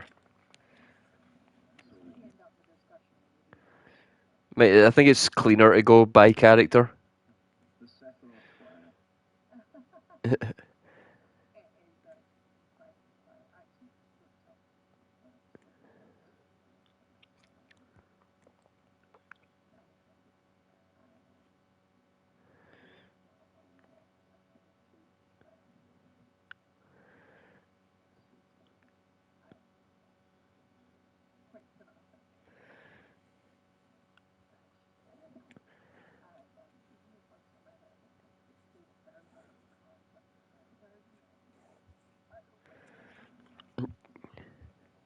Right.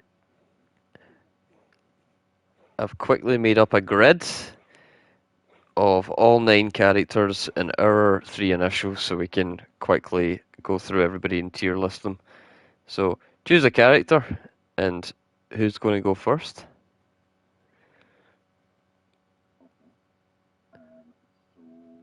I think we can round table it, so you pick one, Emma picks one, I'll pick one.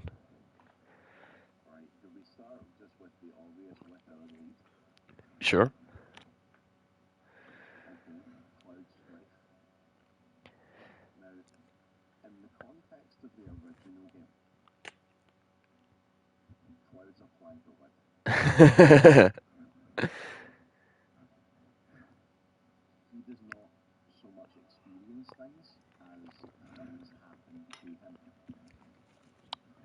Mm-hmm.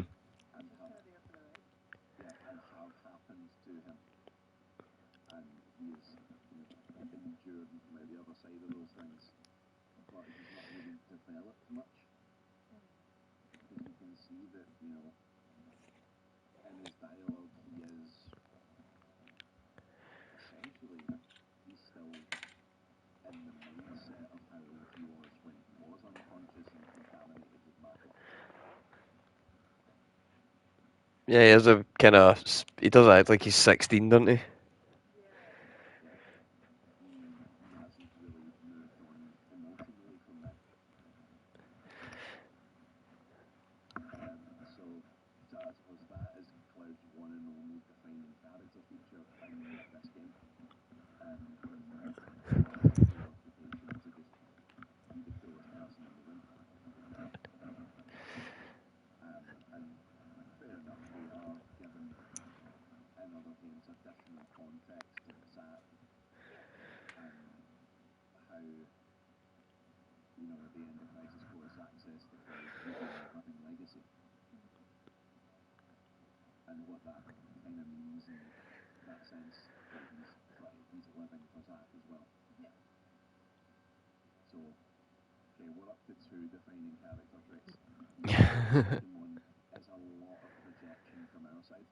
Oh yeah. Oh, here we go. Hang on. 500 years later.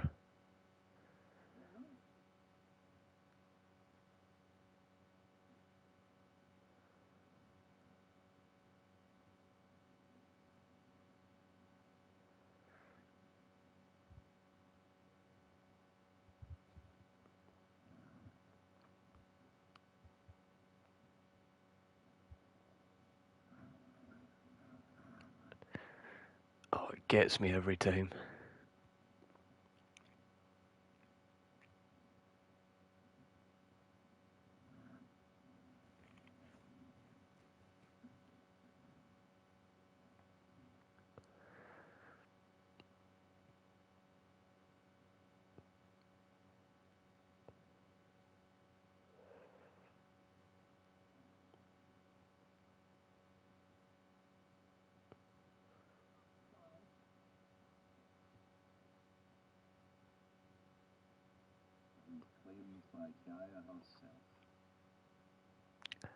What a fucking ending, boys!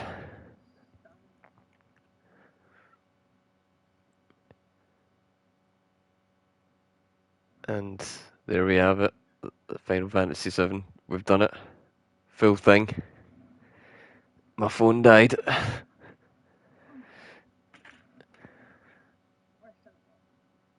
Yep, we sure are. Oh well. Anyway. Oh no, it resumed. Hey, fuck. Oh, yay. God, what a load of shit. Alright, well, that was Final Fantasy VII. We did it. We'll do our character tier list next time. Yeah, definitely. Special movie. Did we find it? Did we find out what that was? Let's. Is it like a trailer? Long ago. Oh, it's the remake announcement trailer. Oh yeah. Oh, right. The memory of the star that threatened all. That's right. I remember seeing this for the first time and being like, what? Seventh Edge? Seventh game. Ah! The slide! The slide! Ah! He had a cardboard buster, son! Katase! Seats getting flipped and shit. And then you see this and you're still like, oh wait, no, maybe it isn't. But no, we saw that. Oh no, there it is! That's Advent Children music.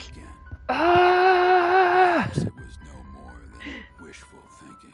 If you want something incredibly wholesome to watch that might bring a tear to your eye as it does to mine every time I watch it, watch Max Dude's Journey to FF7 Remake.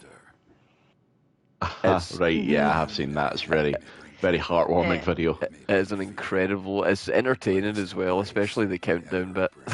That gets me every time.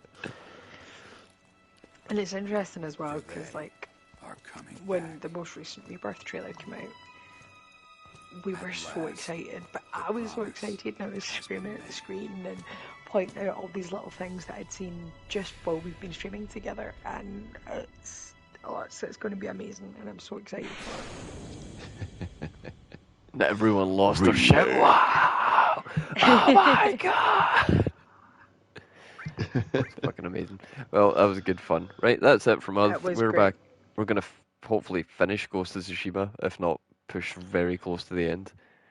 Yeah, I think we got maybe like 1 or 2 left. That's it. Well, 2 if we do the DLC. Yeah. Which probably should. Yeah, I don't even know what that is. Excellent. Maybe if it's like some kind of multiplayer thing, we could do it together. Maybe. That'd be fun. And I as don't know for about us, the space in the PS5. make Tell me about it. space. I should be finished Ratchet and Clank by then. Cool. As for us, we'll be black. We'll be black. Oh my god. We'll be back with some kind of mystery game. I have no idea what the fuck we're going to be playing next, so we're going to have a conversation. Yep, and we've got a larger pool of games to pull from now, so Sick. we've got loads of stuff. Awesome. Well, thanks everybody for joining us. It's been a journey. My favourite game of all time. Thanks for doing it with me. It's been honestly such a pleasure to take you through it. I can't wait for Rebirth so we can squeeze everything together. Oh, it's going to be so good. And we get to squeeze Advent Children together now. Oh. Well, I'll squeeze. You squeeze, I'll re. I look forward to it. And I will sigh. Alright, well that's it from us. Take it easy. Peace. Bye. Bye. And can I do it right the first time this time?